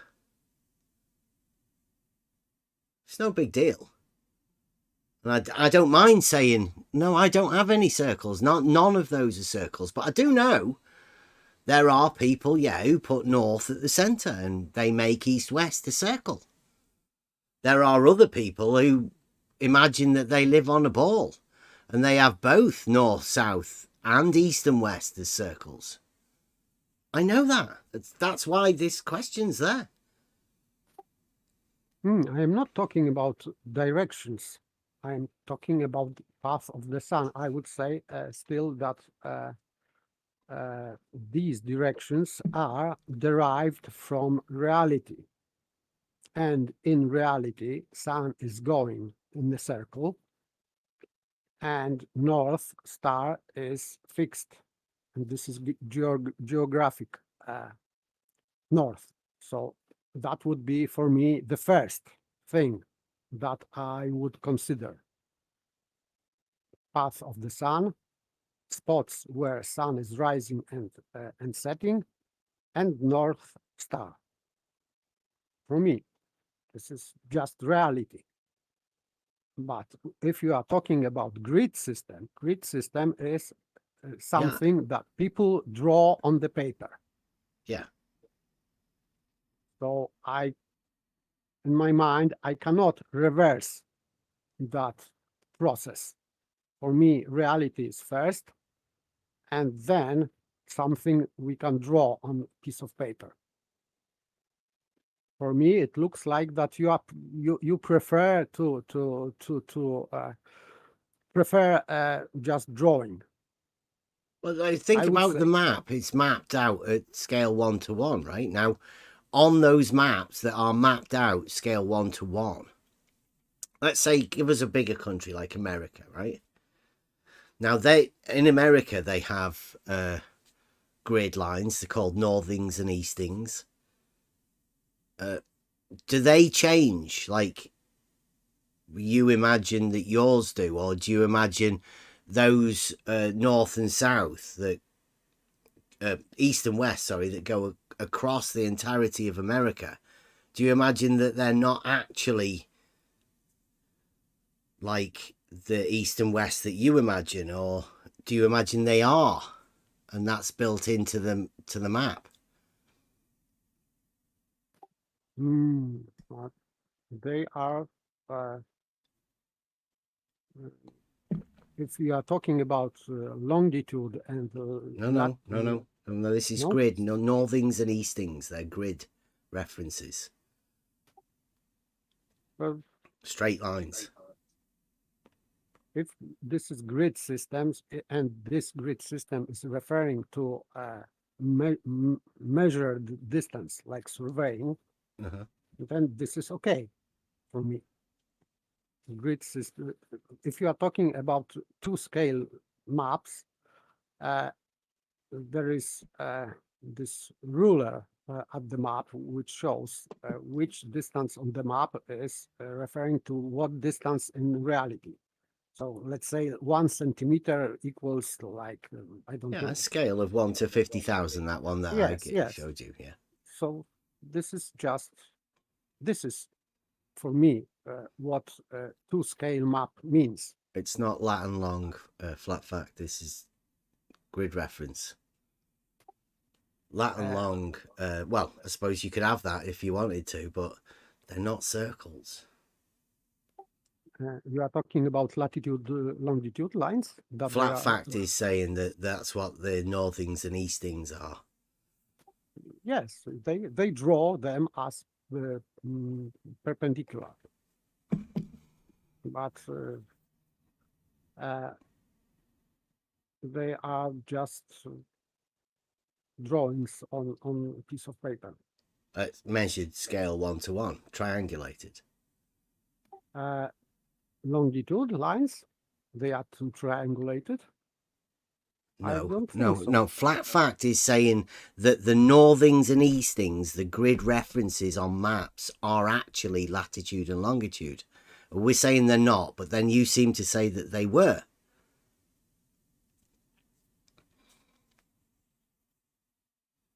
It's not. The UK maps that we have, and as far as I know, in America as well, I don't know. They have northings and eastings, which are grid references. People can check it. I don't in America. I haven't got any maps of America, but Northings and eastings, yes. yeah, and they go across the entirety of the American Yes. continent as straight Correct. lines. Yes. Grid There you go. system. And they are not latitude and longitude. They are a grid, north, south, east, and west, with all of them being, as you would imagine, a grid system. Okay, so for me this is no problem, and they call this north east. North south east west. Yes, of course, but it doesn't match reality, I would say. But This is it's just- measured. The maps are measured, what scale 1 to 1, and then represented on the map.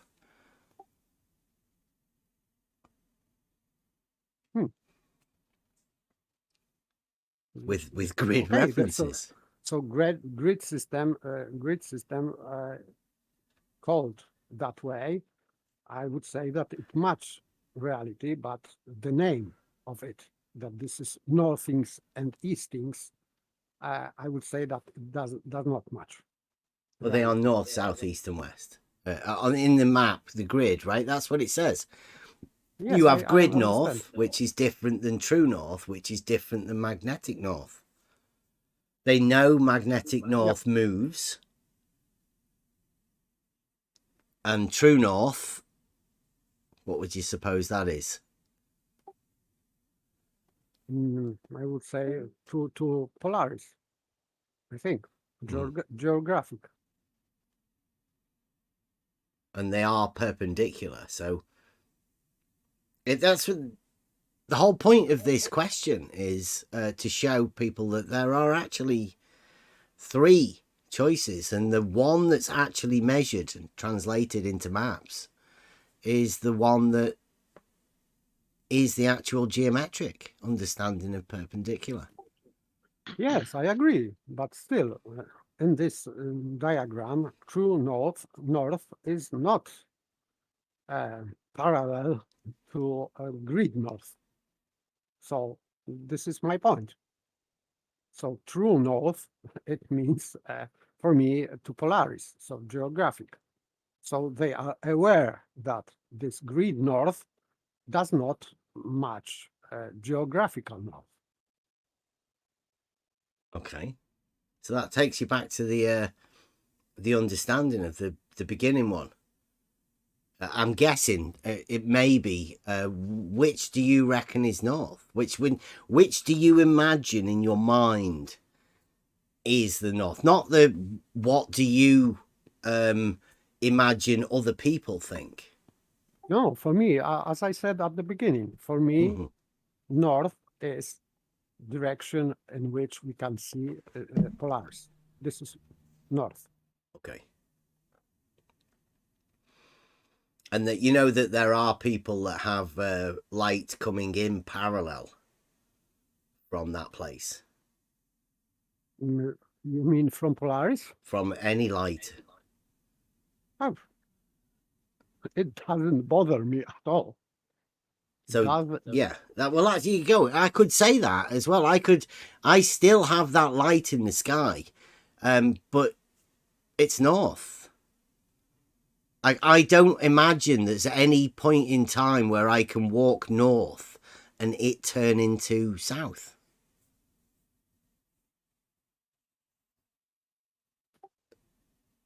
Of course, I haven't been there. Also, so to see Polaris just above my head. But do you imagine if you were to go there, then north would turn into south, the direction that you were walking in? If north is point in the sky, and this point is called Polaris, so by necessity, when you reach that point, you are just going in the same direction, but this direction from that point is called differently.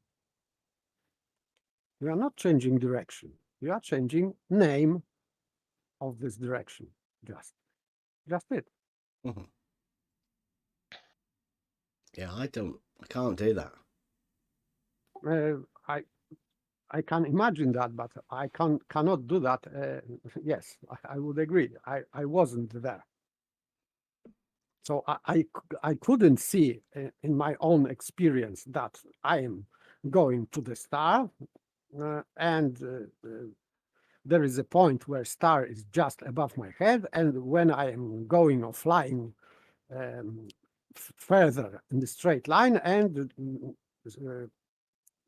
this light in the sky is behind my head. I didn't experience that.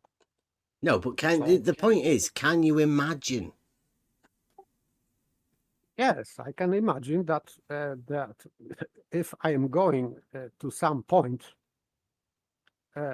in space, I can just pass this point and have this point not behind, not in front of me, but behind me.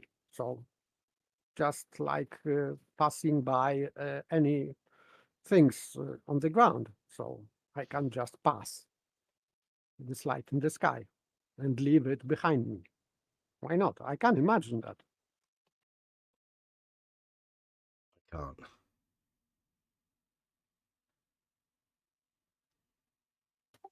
But I didn't experience that, of course. Yeah. I mean, these are the sort of questions that I think most people are going to have to ask. What's going on behind us? I don't know. I didn't hear it. I got my headphones on. Hey, What's happening? Hot mic, Kev. I think he might have took his headphones off. Yeah, I got it. Thanks. Hot mic. Yep, sorry. It's channeling Rob.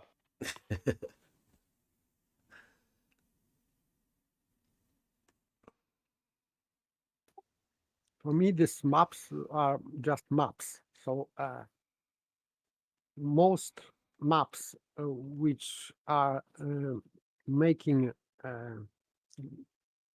this grid they are also trying to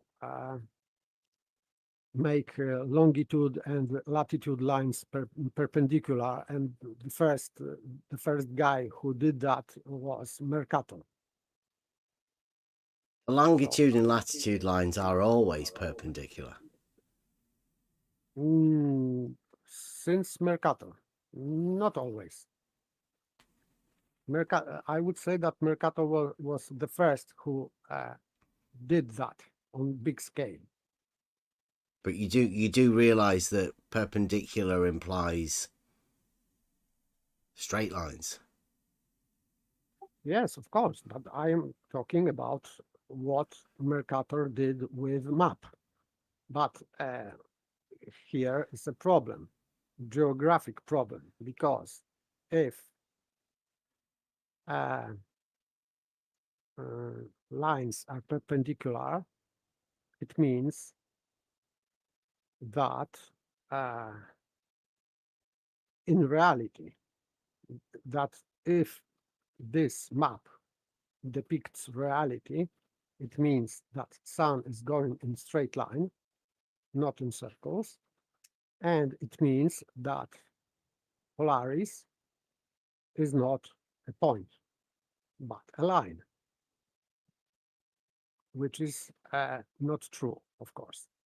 How do you know? Why because I can see point in the sky, not line. You can see a light in the sky. Yes, light, point. All stars are points in the sky, or like points, but not line. For me.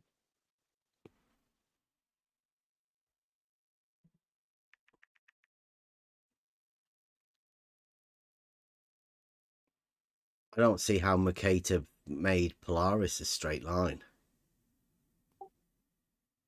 No, he didn't, but it assumes if, because north, if geographic north is a straight line, because in fact this is consequence of what he did, because all longitude lines are pointing in different spots because they are parallel. But North Star is just one of them. So only one line is pointing eventually at the North Star, but other parallel to them, they are not pointing. They are missing North Star. So that, for me, this is not matching reality. It means that Mercator's projection is not matching reality. If he is depicting north this grid system as parallel, longitude and latitude lines, because this is his let's say innovation, that he literally drew longitude and latitude lines as perpendicular. They drew, they mapped the land, obviously, because that's something that you can definitely do. Scale 1-to-1, measure all elevations, land known, definite, right? They know that, and they've mapped all of that. It's all grid. They know what the scale of it all is. They can draw the whole map. They can know that. Then coming across the water, they come to the problem of, yes, how do you measure? You cannot. That's Okay. why I think that, for example, if we are talking about continent like America, it maybe is not very accurate, this this aligning this longitude latitude line with grid system, but on, let's say, whole known world, it is impossible. And oceans are making that measurement Exactly. impossible. Yeah. So the only thing you can do is measure all of the bits of land accurately, actually without looking at any of the lights in the sky. Just measure them, and then make up a map. And the only way you can actually make up the map with the distances of, providing that they're not too far away, little islands, but all of the other ones that you can't measure distances, the only thing you can do is relate it to the lights in the sky. But if there's one thing that we've just been over, things to give you a doubt, is all of the things that you can only be known through visual means by looking through the air. There's no physicality of that, so that should leave you with doubt. But somebody's convinced people that you can make a map from it, which I'd say you can't actually do that because you don't know the distances between the two, and all you're doing is relating them to the lights in the sky. Yes, I agree. So I would say that if we are talking about land, we are talking, in fact, about pieces of land. And when they are,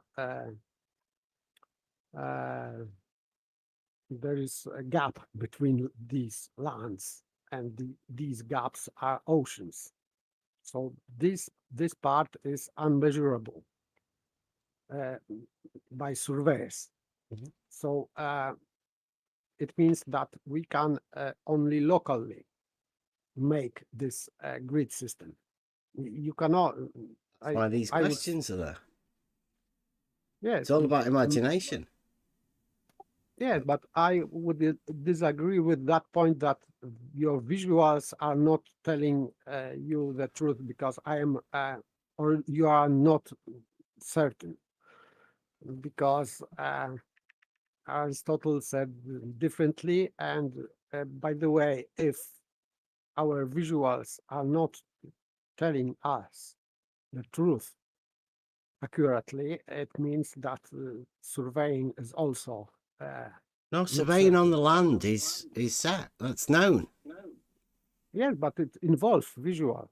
Involves straight line distances, measurable. Yeah, yes, but still visual. You have to see this measuring rod, etc. So this is visuals. You are always using see sense, sight sense. Sorry, to that. It's physical measurements. If you mean you can look at a visual measurement on a ruler type thing, right? You've got chains, physical chains. So you mean you're looking at one end and looking at the other end and physically pinning them. If that's what you mean by a measurement being optics, then yeah, I suppose. Yes, yeah, like this range finding with auto level. So No, that would be optical. measured No? physically with chains. If we change, yes, but I would say that even using this range finding, that would be Trigonometry. the same. That would be the same. Your range the finding effect- wouldn't be like, you wouldn't use range finding for anything like that. You'd actually find the positions and use trigonometry and actual distances, straight line distances measured. Yes, but I still think that our visuals are good enough to measure. Of course, they are doing measurements, physical measurements, and this is more certain, but it doesn't change our reality. So they are just using perpendiculars and triangles, and that's okay. But it doesn't tell us about longitude and latitude lines, if they are perpendicular in reality or not. for me, it is impossible for them to be perpendicular. I'm not talking about grid system. I'm talking about latitude and longitude lines. They're always perpendicular. That's one of the points, isn't it? Of course, they mean perpendicular to circles because that's the way you have to imagine them. But they're perpendicular, just like the grid references are. The grids are perpendicular. Yes, but the problem is that they are depicted as degrees. So why perpendicular lines, let's say latitude lines, are in degrees? So there is distance in degrees between them. So What do you mean for me, distances between degrees? they are depicted as such. Don't you agree? You are saying that you are at 16 degrees of some latitude or longitude. Is that not assuming some sort of a circle somewhere? It has to. Why would you name distance in degrees when you are not assuming a circle? That You're would be not. nonsense. The latitude isn't assuming circles, though, is it? Latitude's assuming a sphere. No. Not If it's degrees, yeah. Where's the degree come for the latitude?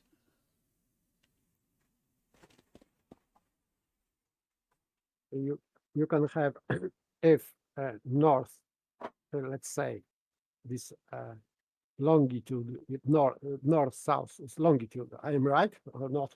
Because I always confuse the long ones, yeah. So no two straight lines can enclose a space. So latitude, that would be, it is also depicted in degrees. So this is distance. Yeah, how do you get that latitude as a degree? From measuring an angle. From where? From Polaris. No, Polaris is the center north point.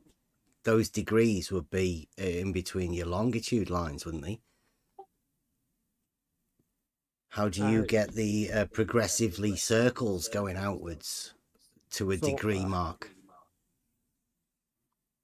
So that would be with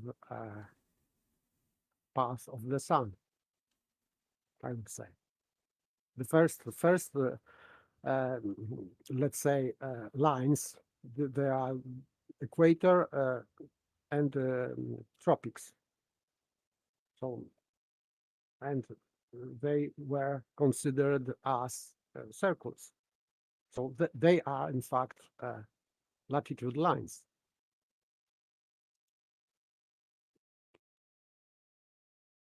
And they have to be circles because sun is making circle. Is a line a circle? Or should they be called latitude circles? Because latitude lines is a bit deceiving, isn't it?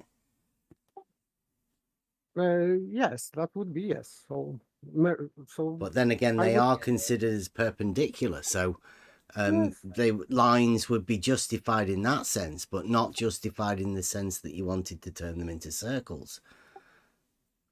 I'm just talking about circle, which is depicted somehow and for some reasons on the piece of paper as straight line. So we should ask Mercator, he was the first, I think he was the first who did that, to depict these circles as straight lines. I don't know. I read something very briefly, I think in Britannica or somewhere else, that he just did that because it was more easy to for navigators to draw lines on the map. Just it. But still, these lines, they should not be straight lines if they are like tropics and equator, because they are related with the path of the sun. Do you think it's a bit of a conspiracy then? I don't know. I don't know. For me, no. I just know for a fact that sun is going in circles, like stars. For me, this is established fact. And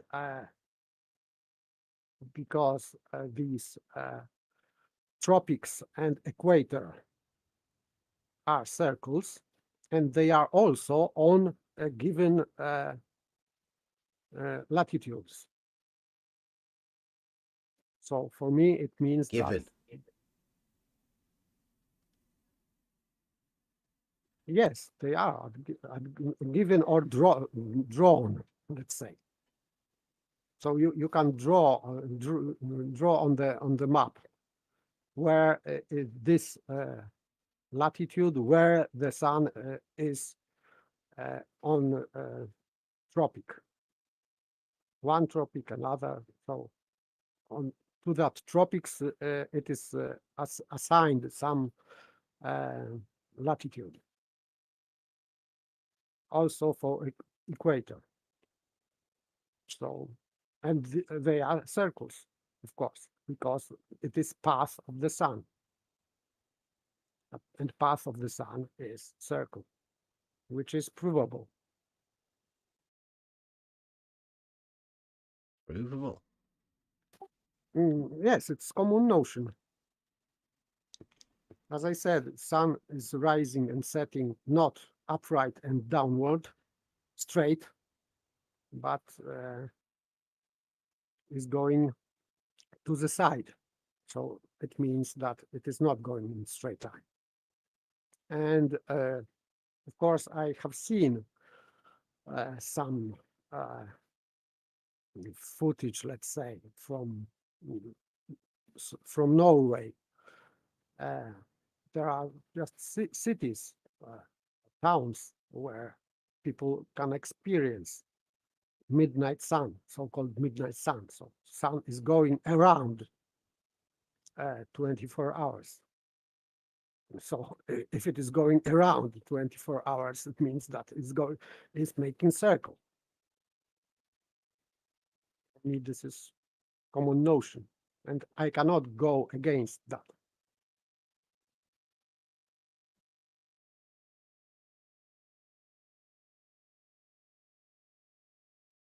I have epoche,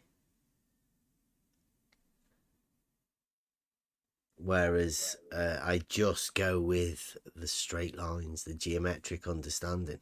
I can't counter that personally. I don't counter perpendicularity. I counter only how people name these lines. Because for me, if you have conundrum with this Polaris, that if we are going to Polaris and we are going north, and when we reach this Polaris and we have behind us this Polaris, we are going south. So this is just a name. This line is the same straight line, it's just named differently. For me, this is not a problem. For me, problem is when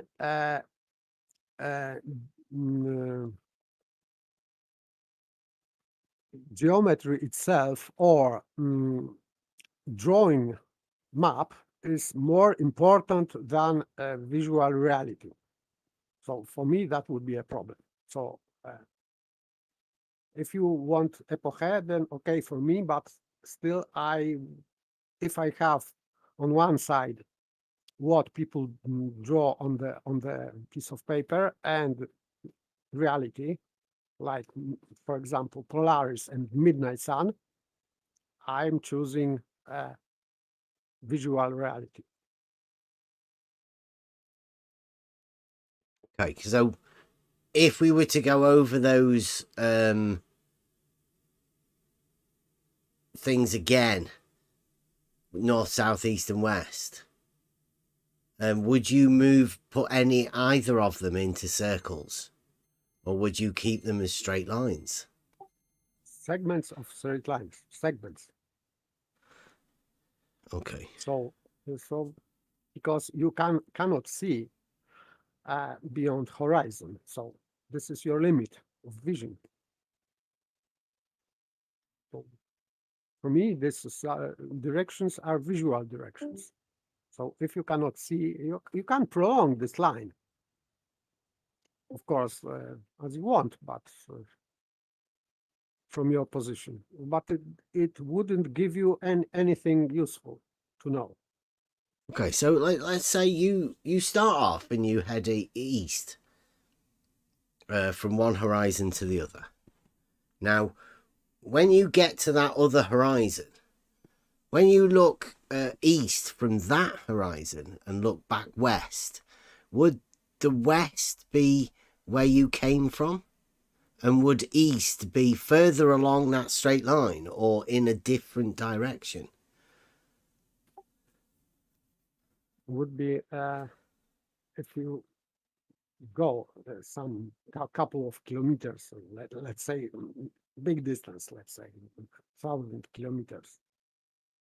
So this sun would be setting at different angle, let's say. And I know that because sun is setting not rising, not upright or downward, is going to the right. If I am looking at sunrise and sunset, it's going right. It means it's curving. So it means it indicates direction in which this sunset or sunrise would go. For me, this is very simple. So it is curving. Path of the sun, but not line from your location. You are establishing at location this line. You are not moving. You are not establishing this line while moving. But if you move from east to west, or from west to east, then you take a new heading. What should have been west, where you came from, isn't going to be west again, is it? From your new position. Yes, it means, of course, that if you are going, this is simple. If you are trying to go with the sun, or at, let's say, at the same speed, you will go along with the sun. It means you will go on the circle because you are going with the sun. Let's say that you are chasing setting sun. Okay, in which case you would imagine that the east-west is actually a circle. No. The path of the sun is circle. This direction is not unique. That's why that was my first objection, that these cardinal directions, for me, they are not cardinal or universal. They are not. And they are not because sun is showing us that they cannot be, because sun is going in curved path. It's not going in straight line. So if the west and east is described with the spots of the sun rising and sun setting. So it has to change if the sun is making circles. And I assume, and I know that sun is making circles. So it cannot be other way for me. Within reality, I think. That's my position. Uh-huh. Yeah, I know. I've got that. Sort of giving me some sort of an insight into, because I don't know. It's sort of giving me an idea how people can have an idea of a circle, but straight lines. A circle in straight lines. It's a dornagon.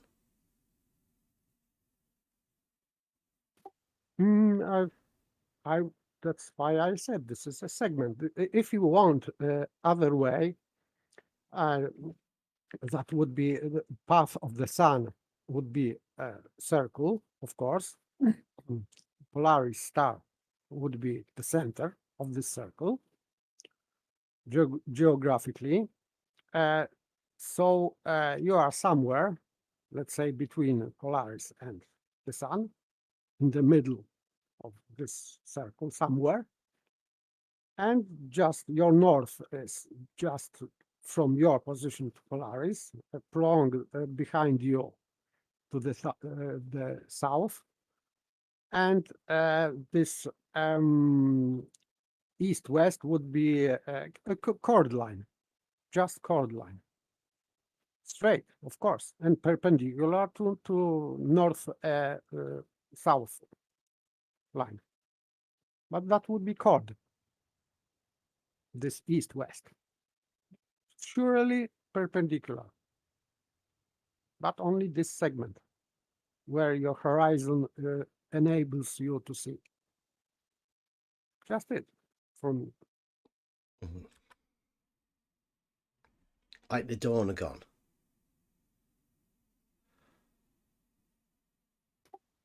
Maybe whatever, but still you have. That's why I'm talking rather about chord line, because the path of the sun is circle. So this this line would be inside. Yeah, the dornagon. Like chord. Yeah. Like chord line. Yeah, like the dornagon there. You can depict that. Yes, yes. The straight lines are chords within the dornagon. Segments, yes, segments, yes. Like, for example, if you have a square, you have segments of straight lines. So, no problem for me. Not infinite straight lines, just segments. You can make perpendicular with segments. It not necessarily means that this line, one of them, has to be infinite distance or length. It's still perpendicular. So line can be perpendicular to segment of the line. Can you see my geometric problem though, right? Well, as I say, it's not a geometric problem. To me, it's not a geometric problem.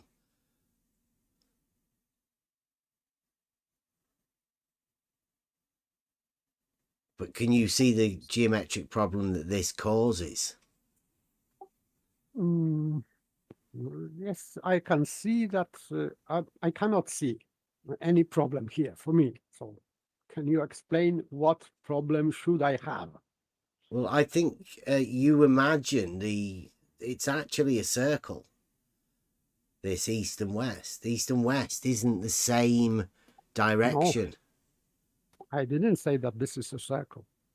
I No, didn't say I that. know, but east and west are not the same directions as depicted by the Dornagon. In different location, it is not the same. From your position where you are, you can establish a straight line. Of course, between sunrise and sunset, you can draw a straight line. So this is what I call chord line along the circle, and the circle is not direction but just path of the sun. So you have just only 2 points in that circle. This point is called sunrise. This is 1 point, and other point is sunset, and you are just in the middle. You're always in the middle between sunrise and sunset. Yeah, but if you head north, you will sometime end up heading south. If you head south on your model, you would never go back to going north again. Yeah, yes, because you are just going away from Polaris. So going away from Polaris, yes, it doesn't.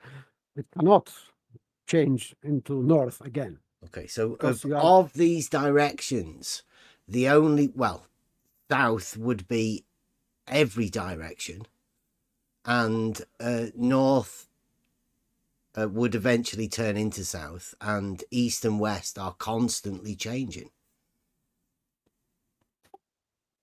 With your location, yes, south. Yes, that would be generally speaking, that would be a circle. But With me, I have them as cardinal directions. That means they're always the yes, same. That's why I was talking about segment only, because what you see, you are establishing position or position of the sun and position of yourself. So you're in the middle between sunrise and sunset, and this is your indicator where south and where east and west is. So this is this line, but it doesn't say necessarily that this line is infinite length, because this is chord line. So this is just limited line to this chord, let's say. If you change your position, let's say like 1,000 kilometers, you will have to draw a different chord line on that circle. Yes, for me, this is a consequence of reality of the sun, because of the course, circle that you've got. As I said, I am establishing west and east with sun. For me, this is direction from reality, and north is direction from reality also to Polaris. So I can see Polaris, and I can point out this star and say that I am pointing in that direction. It means I am pointing north. So I can make imaginary line from me to Polaris. So this is line to north.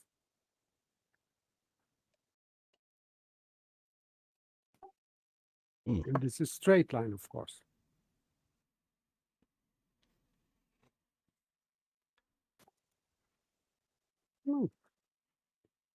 For me, this is just it. So, and against it, there are people drawing something on paper. So I would choose rather path of the sun. to establish east and west than perpendicularity.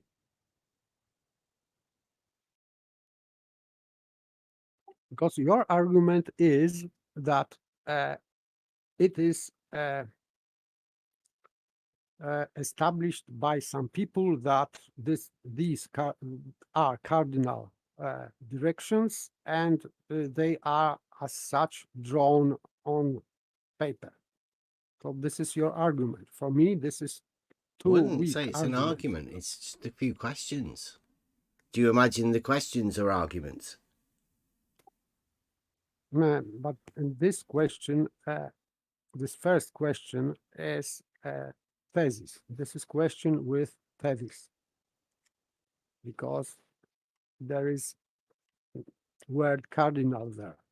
So it is assumed that the directions are cardinal or universal. It means that these straight lines can be prolonged into infinite distance, and that would be still north and still south, etc. So I would, that's why I disagree with that word cardinal. Okay. Who established that these directions are cardinal or universal?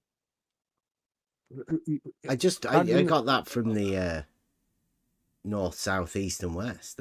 They're known as the cardinal directions. Do you think they should be called something else? No, but not cardinal. But in what meaning cardinal? Just as that's what they're known as. Do you? They're the cardinal directions: north, south, east, and west.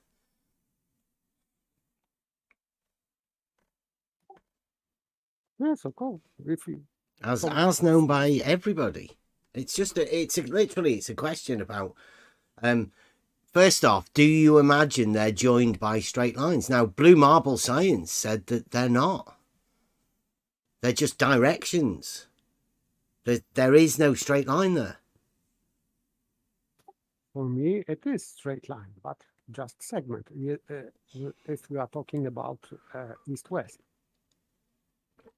Because at this location, when you can establish east-west, this is your location from horizon to horizon. There is no problem. But problem is when you are moving. So my assertion would be that, let's say, a different continent, let's say if you are in UK and Kevin is in America, these east-west directions wouldn't be this local directions from your own perspective wouldn't be parallel. See, in the UK, right, what we can do is we can line the map up along the grid lines, and you can point it at north, and you can know that east and west are along the grid lines for that particular position. You can align that up on the compass wherever you are with those grid lines.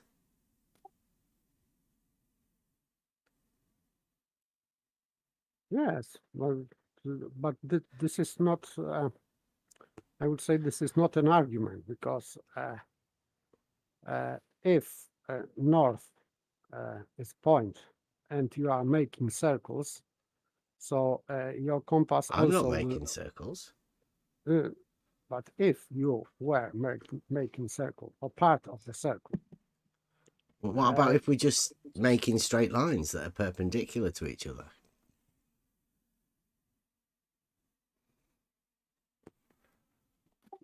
Yes, on the grid system, yes. But I'm saying about your location. If you are changing location, your compass will always be with agreement with your map. Why not? in both scenarios. So this cannot be an argument here. It, like, say you're going all the way across America and you're doing the same sort of thing. Grid lines that are perpendicular, and you go from one side to the other, and you line your compass up along the grid line. Are you saying that at some point east and west wouldn't be in the position that they should be?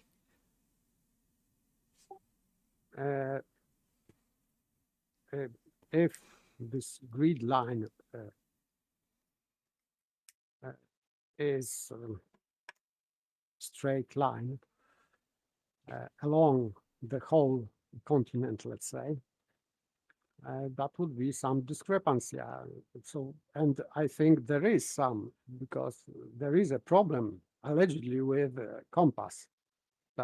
So for me, this is something that I don't really know, because they say that this compass north is different, and this magnetic north is changing somehow. So for me, this is some kind of maybe even conspiracy here to cover something that doesn't match reality.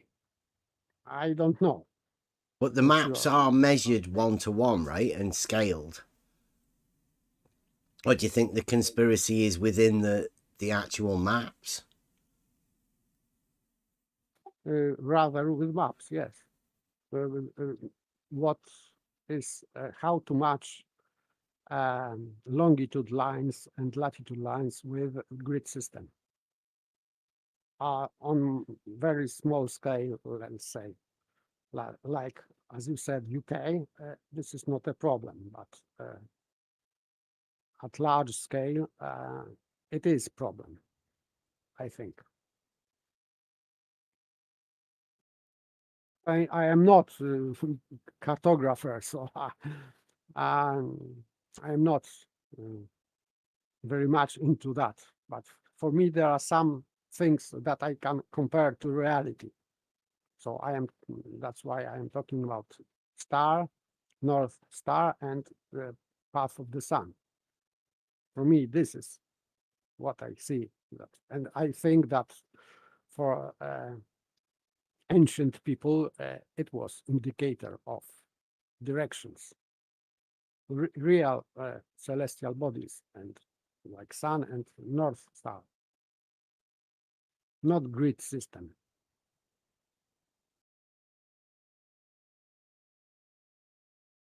Flat Fact says they make little adjustments all the time that the public's not aware of. How do you know that? Flat Fact. I don't know. I don't know. This is not a topic widely spoken of. So, so I don't think so. That this is in interest of public. Yeah. They can't make adjustments to my map.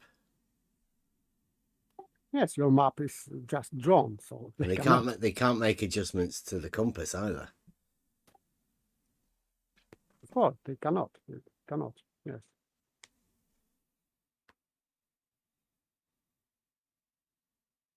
So I'm not so sure how they would make little adjustments. And I'm not too sure how Flat Fact did know.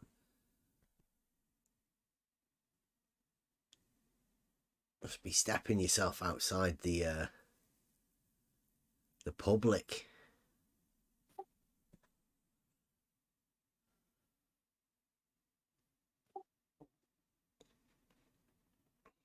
What I know that is that maps are, if they are local maps, this is okay, but they call them this whole world map. They call them projections. So this is Mercator map. This is in fact projection. So, and, yeah, but my map, right? This is a fact for you. All maps, to scale maps, are flat. and flat surfaces, planar surfaces, are developable.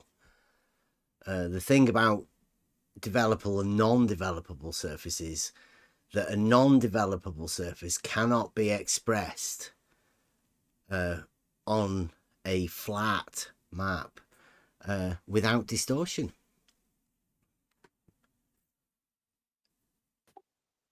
Yes, but still, circle is plane. So for me, this is not a problem. But Oh. east and west being straight lines on a map means Yes. that they're not circles or parts of arcs. Yes. So I say yes. It doesn't match. For me, it doesn't match reality. This not perpendicular, because this prolongation of these lines into infinity, this does not match reality for me. That's why I object with this name cardinal directions. Yeah, they are directions, but I would not name them cardinal, because if, according to my opinion, when you are changing location, like from UK to America, you are, according to motion of the sun, you are on the different part of this, let's say, circle. So it is not cardinal for me. Mhm. This is why I got the question. Still stands as an interesting question. It's given us 3 hours. Yes, but I still, with this cardinal, that would be okay. But this is assumption that these directions are cardinal. That's why that was my question. Who established that these directions are cardinal or universal? That's what Because they were called. That's all I've got. Yes, so they call them. But this is, for me, as a proof of reality, it cannot stand. Because someone named something like that. This is very similar to this Saint Anselm's ontological proof, because if we name something God, that means that we have to think about this as such, because we named something like that. So I would say it doesn't work that way. So I Doesn't work disagree with perpendiculars then. With cardinal directions. No, I am not denying perpendiculars. I am denying cardinal directions. This name, I disagree with that, because upon this, this argument is, or this question and following questions are based on this statement that these directions are cardinal, and I disagree with that. For me, they are not cardinal. Okay, so on a map, when we have northings and eastings on the grid reference and we put our compasses on it, we line it up, which ones would you be not happy with? Would it be like all of the norths wouldn't be actually north? They couldn't be north, right? They couldn't, in your eyes. That would be perfectly okay, because if you are in UK and you have map of UK and you are looking north from your location in UK, it is okay. And you are, if you are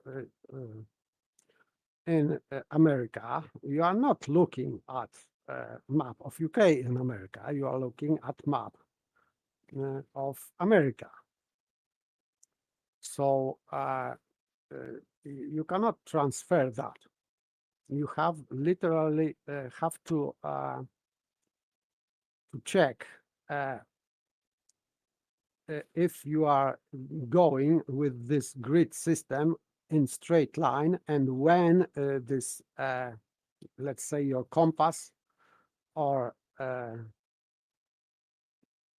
even North Star would be not perpendicular to your previous position. I think that this is impossible to do. This is like surveying in 1,000 kilometers. So Okay, well, impossible. another geometric one, right? Let's go. You're on two different coasts of America, as far apart as you can get, east-west. Now, you're both going to travel perpendicular, straight, north, according to the map that you've got. Would you imagine that those two people eventually would meet up? No. No. Even though they were traveling north? Both of them? If they would travel north, they would, but they... And at least up until north turned into south. If you are saying geographical north is a point, so if they are pointing their maps at the star, it means they are pointing at what point from two different positions. It means one from that each coast of America. Yes, so it means that they are literally creating like triangle. Okay, so you do think that they would meet up? No, I am not from. Of course, I am not. Yes, if they can fly, but Yeah. but I am rather talking about this on the ground. So that do not involve vertical. So No, it doesn't. like No, north doesn't involve vertical. We're on a horizontal plane here constantly, Yes, aren't we? As we're imagining this. Yeah. I'm saying about this zenith of North Star. So they will meet somewhere on the ground, of course, but they will have North Star just above their heads, and this is a point. So they are not their north is on the maps are not parallel. But if they're on if you've got northerns and easterns, and that goes all the way from west coast to the east coast of America, so that would be one straight line, an easting. Yeah. And you would have one person on one coast and one person on the other coast. Now they're both on that same eastings line, which I presume, as they put their compass on the map, north is where north is, and then east would be along that line that they're on, both of them. Yes. Okay, yes. now so they're both, so that would be 290 degrees, wouldn't it? As they're heading north from their east-west line, perpendicular. But you imagine that those two people would meet up eventually. That's what we're talking about here, the consequences of this understanding of perpendicular, these two straight lines, relationship to each other. I am not changing understanding of perpendicularity. I am changing understanding of north. Or not changing. I'm just saying that north is point in the sky. So, or let's say direction on the ground, that would be this so-called GP of the star, whatever. I thought you were doing it to the sun though, east-west to the sun.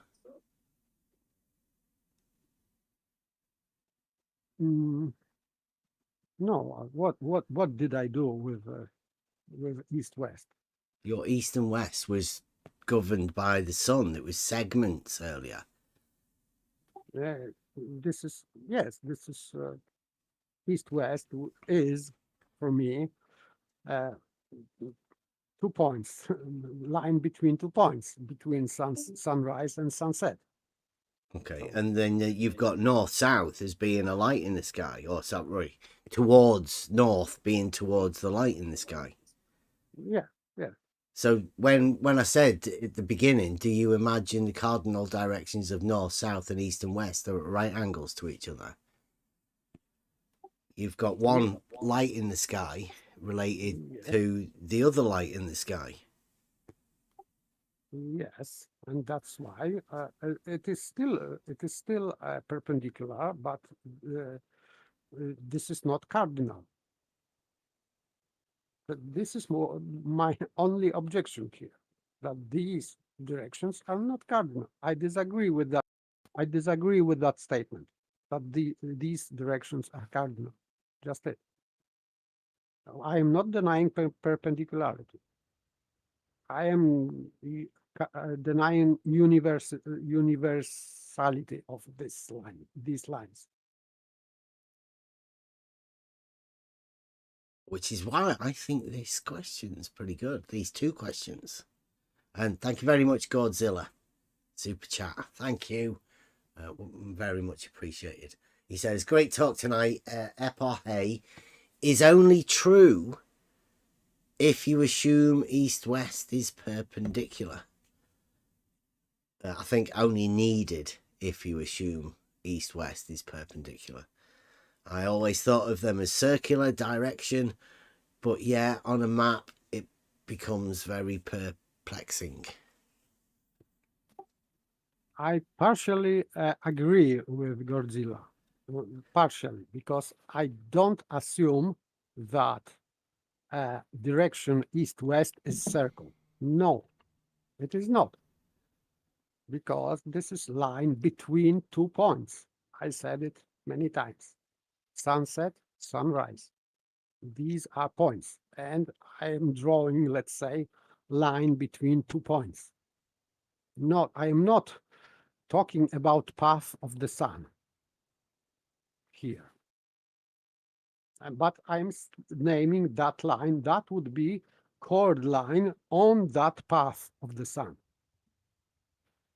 So that would mean that line changes. No, as the sun. In your location, it doesn't. It means that sun is not going along east-west line, because sun is not going in straight line. So I can say that sun is not going along east-west. That I can say. Yeah, but now I'm confused because, correct me if I'm wrong, you said east-west to you is where the sun rises and where the sun sets. You draw a line. Yeah, between these 2 points. Okay. Yes. And then you just said that the sun does not travel in a straight path. Yep, of course. So you don't imagine a straight line then, east-west. Yes, of course. Okay, all right, okay. Yes, okay. The path of the sun is real, but this line between sunrise and sunset is imaginary. The same imaginary line is to the north, or east. So there are no lines in reality drawn as these. Only people just can draw some lines on a piece of paper or imagine that they are there.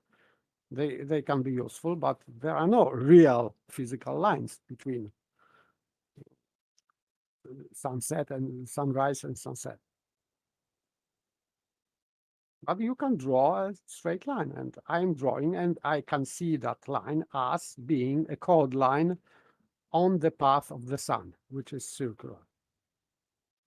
This is what I can imagine, how it would work in reality.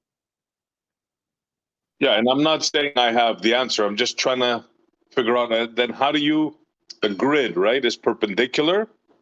How do you how do you see one as opposed to the other? Um,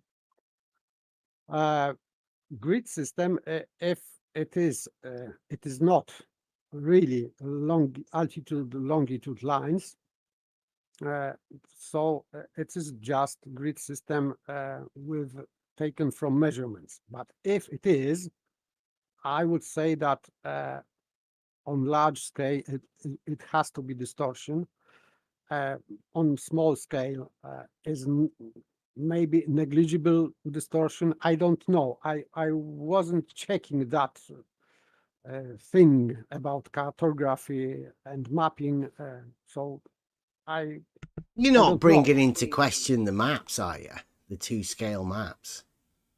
I'm not talking about mapping as mapping. It means that if you have map, for example, on your wall, I assume that what they draw these points or lines or whatever, these lands, places, they are correctly in that place. They are to scale.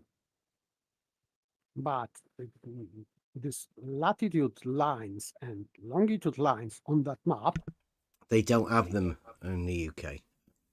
if they don't have, so there is no problem.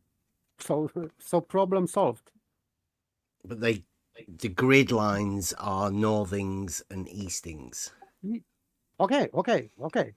So we have one problem solved here. That because I was talking about discrepancy between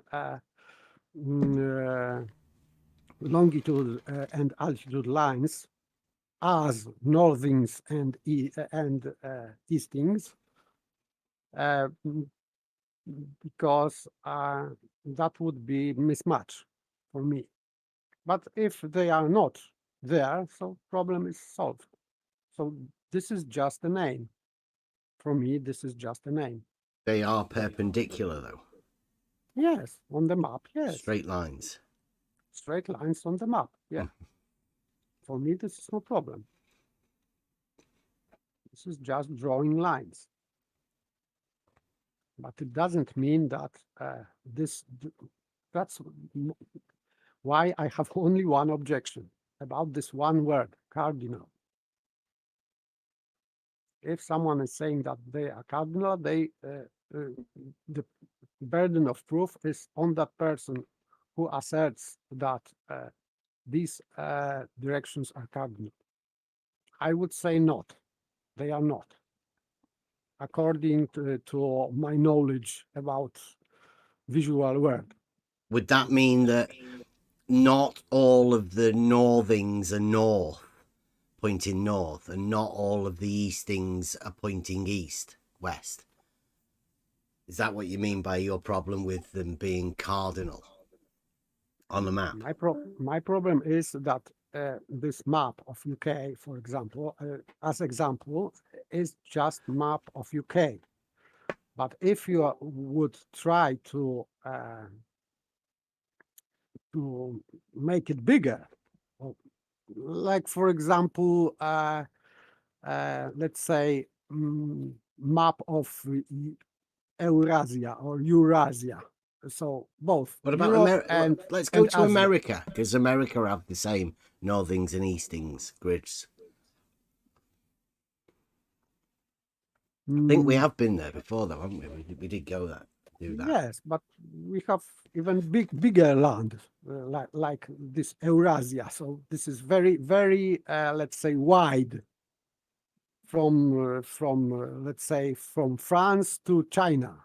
This is very big. I would say it is much bigger in Well, length. let's say all of the maps that are done in all of the countries from one place to the other are also mapped like northings and eastings. Or are you saying that they're not going to be within that grid? Not in one. It means that these grids separately they work, but you cannot just join them together. I would say Well, you that can that in is- America and you can in the UK because we get them all. You know, they'll come at different scales for different particular areas, and they are all in a grid system. That's the idea of mapping. Okay, but this grid is working, for example, for America only, let's say. Yeah, But northings and eastern. I bet Canada has them the same as well. I would say that it would show some discrepancy between That'd be good then. longitude and altitude lines and grid system. That would be already mismatch. I would say that. Yeah, because they just draw the line, latitude and longitude on afterwards, don't they? That's what I was saying. They actually map the land Yes. to reality scale 1-to-1, but they Yes. somehow they call these lines northings and eastings, and they are perpendicular to each other, just like the longitude and latitude. And Yes. the longitude and latitude lines are meant to be north, south, east, and west also. Yes. So this is problem Mm-hmm. in general meaning, because people That's the just idea. associate terminology, so they think that That's the this idea of means this question. You know, see the beauty of it now, right? Because people do imagine that longitude and latitude are north and south and east and west, and people do imagine that east and west is a circle, and some people imagine that north and south is a circle also. Like you can go along one of them and turn back to the same point that you were at. Some people imagine you can do that going east, and some people imagine you can do that going north, south. Like east, you could carry on going east.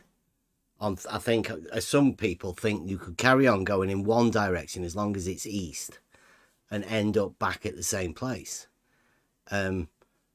Some people believe you could go north to go south, to go north to finish off where you were. Other people believe you wouldn't. You go north to go south forever. I think. I don't know. There has to be some sort of epoche involved in south. Because what direction is south? Opposite to north. In my, let's say, scenario, my assertion is that if you are going, for example, you have grid system in UK, and you have east-west, and you are at some latitude, so you have, for example, North Star at, I don't know, 40 degree or whatever it is. So if you would go in really straight, dead straight line to west, the star will be lower. You will not maintain the same latitude. Simple. That's, for me, this is obvious. Star would be lower. Yeah, star would be dropping, because you would go away from the star. Yes, that's my assertion.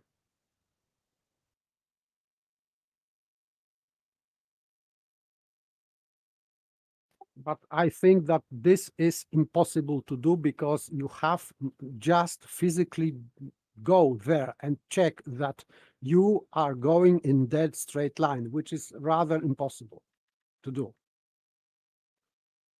Maybe there is some way to do that. I don't know. But if theoretically, if you can do that, my assertion, oh yes, proposition, let's say, is that the star would be dropping.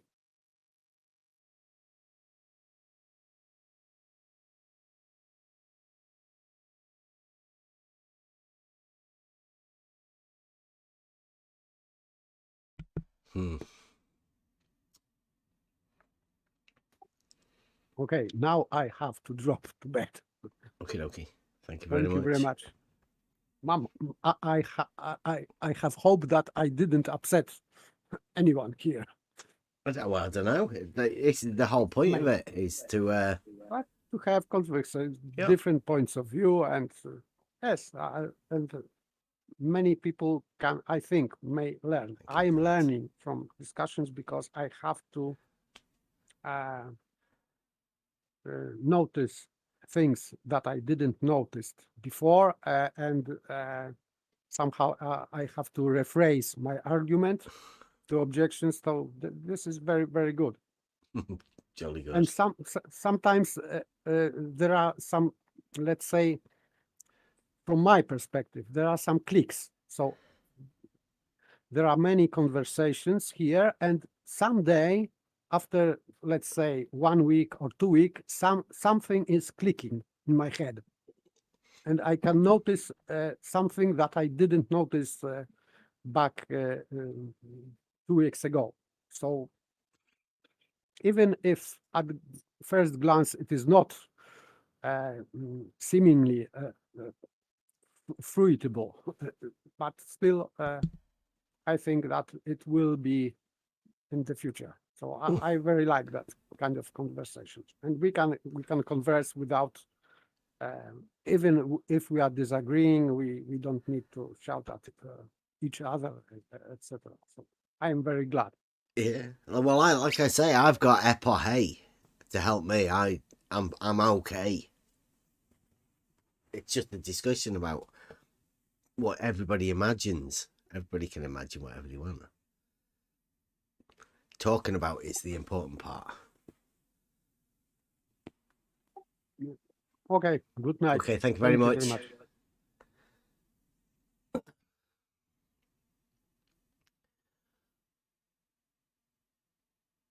That lasted a little bit longer than I thought. Realm disappeared.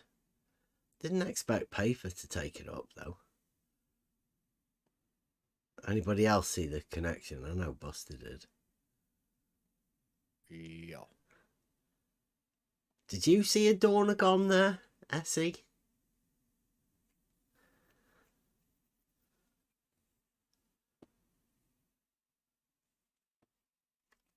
I did. It was pretty eye-opening, to be honest. I thought the first thing I thought of was Donegal. Yeah. From spot to spot, quote unquote. I mean, for me anyway. Yeah. The circle that isn't a circle, it's straight lines. Yeah. Series. Yeah, of that was straight kind lines. of Donagonish there. But then then it curved also. Very Donagonish. Yeah. A series of connected points.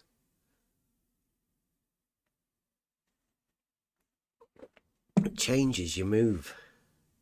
That's the whole idea of it, though. Straight lines. Perpendicular to each other. And I think most people aren't ready for the fact. It's why I call it a cog-dis test. Because you're not ready for the fact that you want to bend a straight line.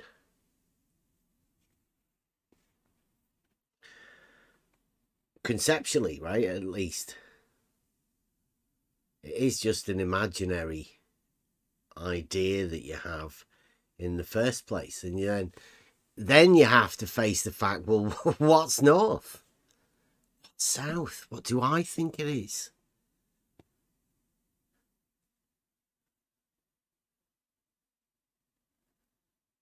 I guess I have the advantage of just not having any money, not really being able to travel and living in a small place in the UK. I don't have a conception of north, south, east and west being anything other than straight lines.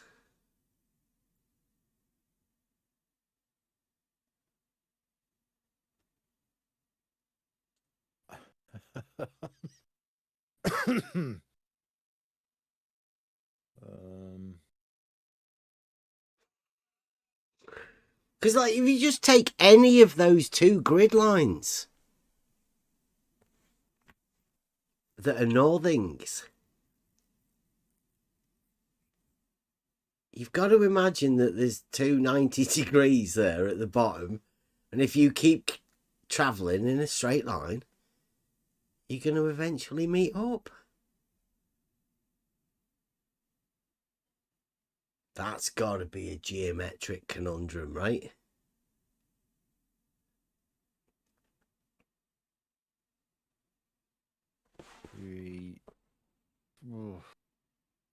Yeah.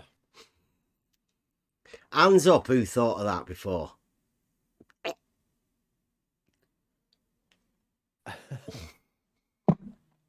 When it still live, I'm assuming. Yes. Yeah. Should we end it? I think it's about time. It's 11:30. It's late, I guess. It's free for all Friday. That's been quite interesting. It's been a good night. I guess it's tough to work all of these sort of things out. Yeah. I think I would Paper say did so. better than anybody else would have been. Oh yeah, for sure. It was very cordial. Just shows the importance of geometry, though, right? And the old geometric understanding.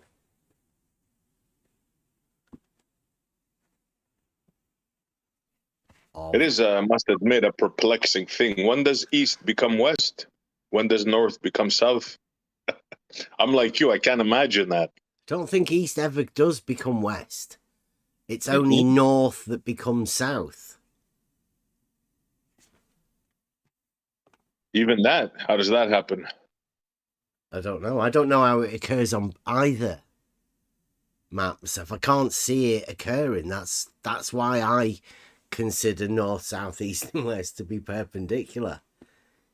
There's at least you can employ epoche with that, right? And then leave the rest to, like, well, I don't know. But if you take on either one of the other maps, then you have to have north becoming south. You have to have a problem with the cardinal directions. That's why I called them cardinal directions. Because you can have an objection to them being called cardinal directions, but that means that you've got to make north turn into south. So it can't be a cardinal direction, can it? If north turns into south. Yeah, if you don't have a cardinal direction, north could be anywhere. North could turn into south. Yep. And south could be every direction. Providing you're stood in one place, south is every direction. You can see why people would have a problem with the cardinal directions at that point. But whether you imagine that or not is up to you. Perhaps you don't even know that you imagine it already. I know a lot of people, so many billions at least I've been told, they think that going east you can end up at the same place, and north turns into south, which turns into north, which turns into south, endlessly, forever.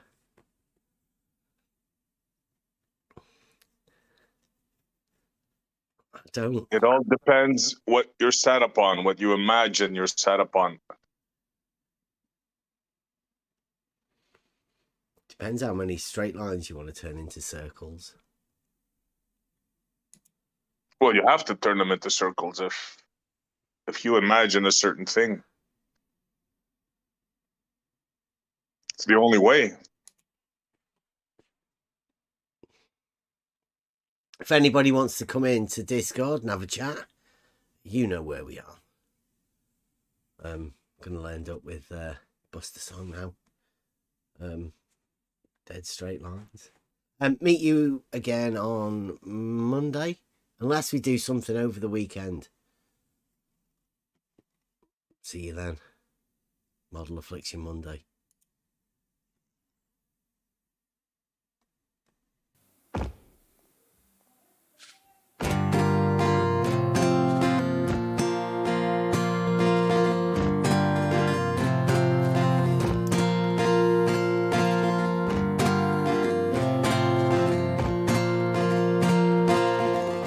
Looking out on the shore, I found balance and so much more. It's getting clearer all the time. All we see are all these dead straight lines. And show me what's in reality, and I won't compromise between the truth and lies. This is where I make my stand. Please don't take me to your la la land. It's all about geometry. All we see is horizontally. Show me what's in reality, and I won't compromise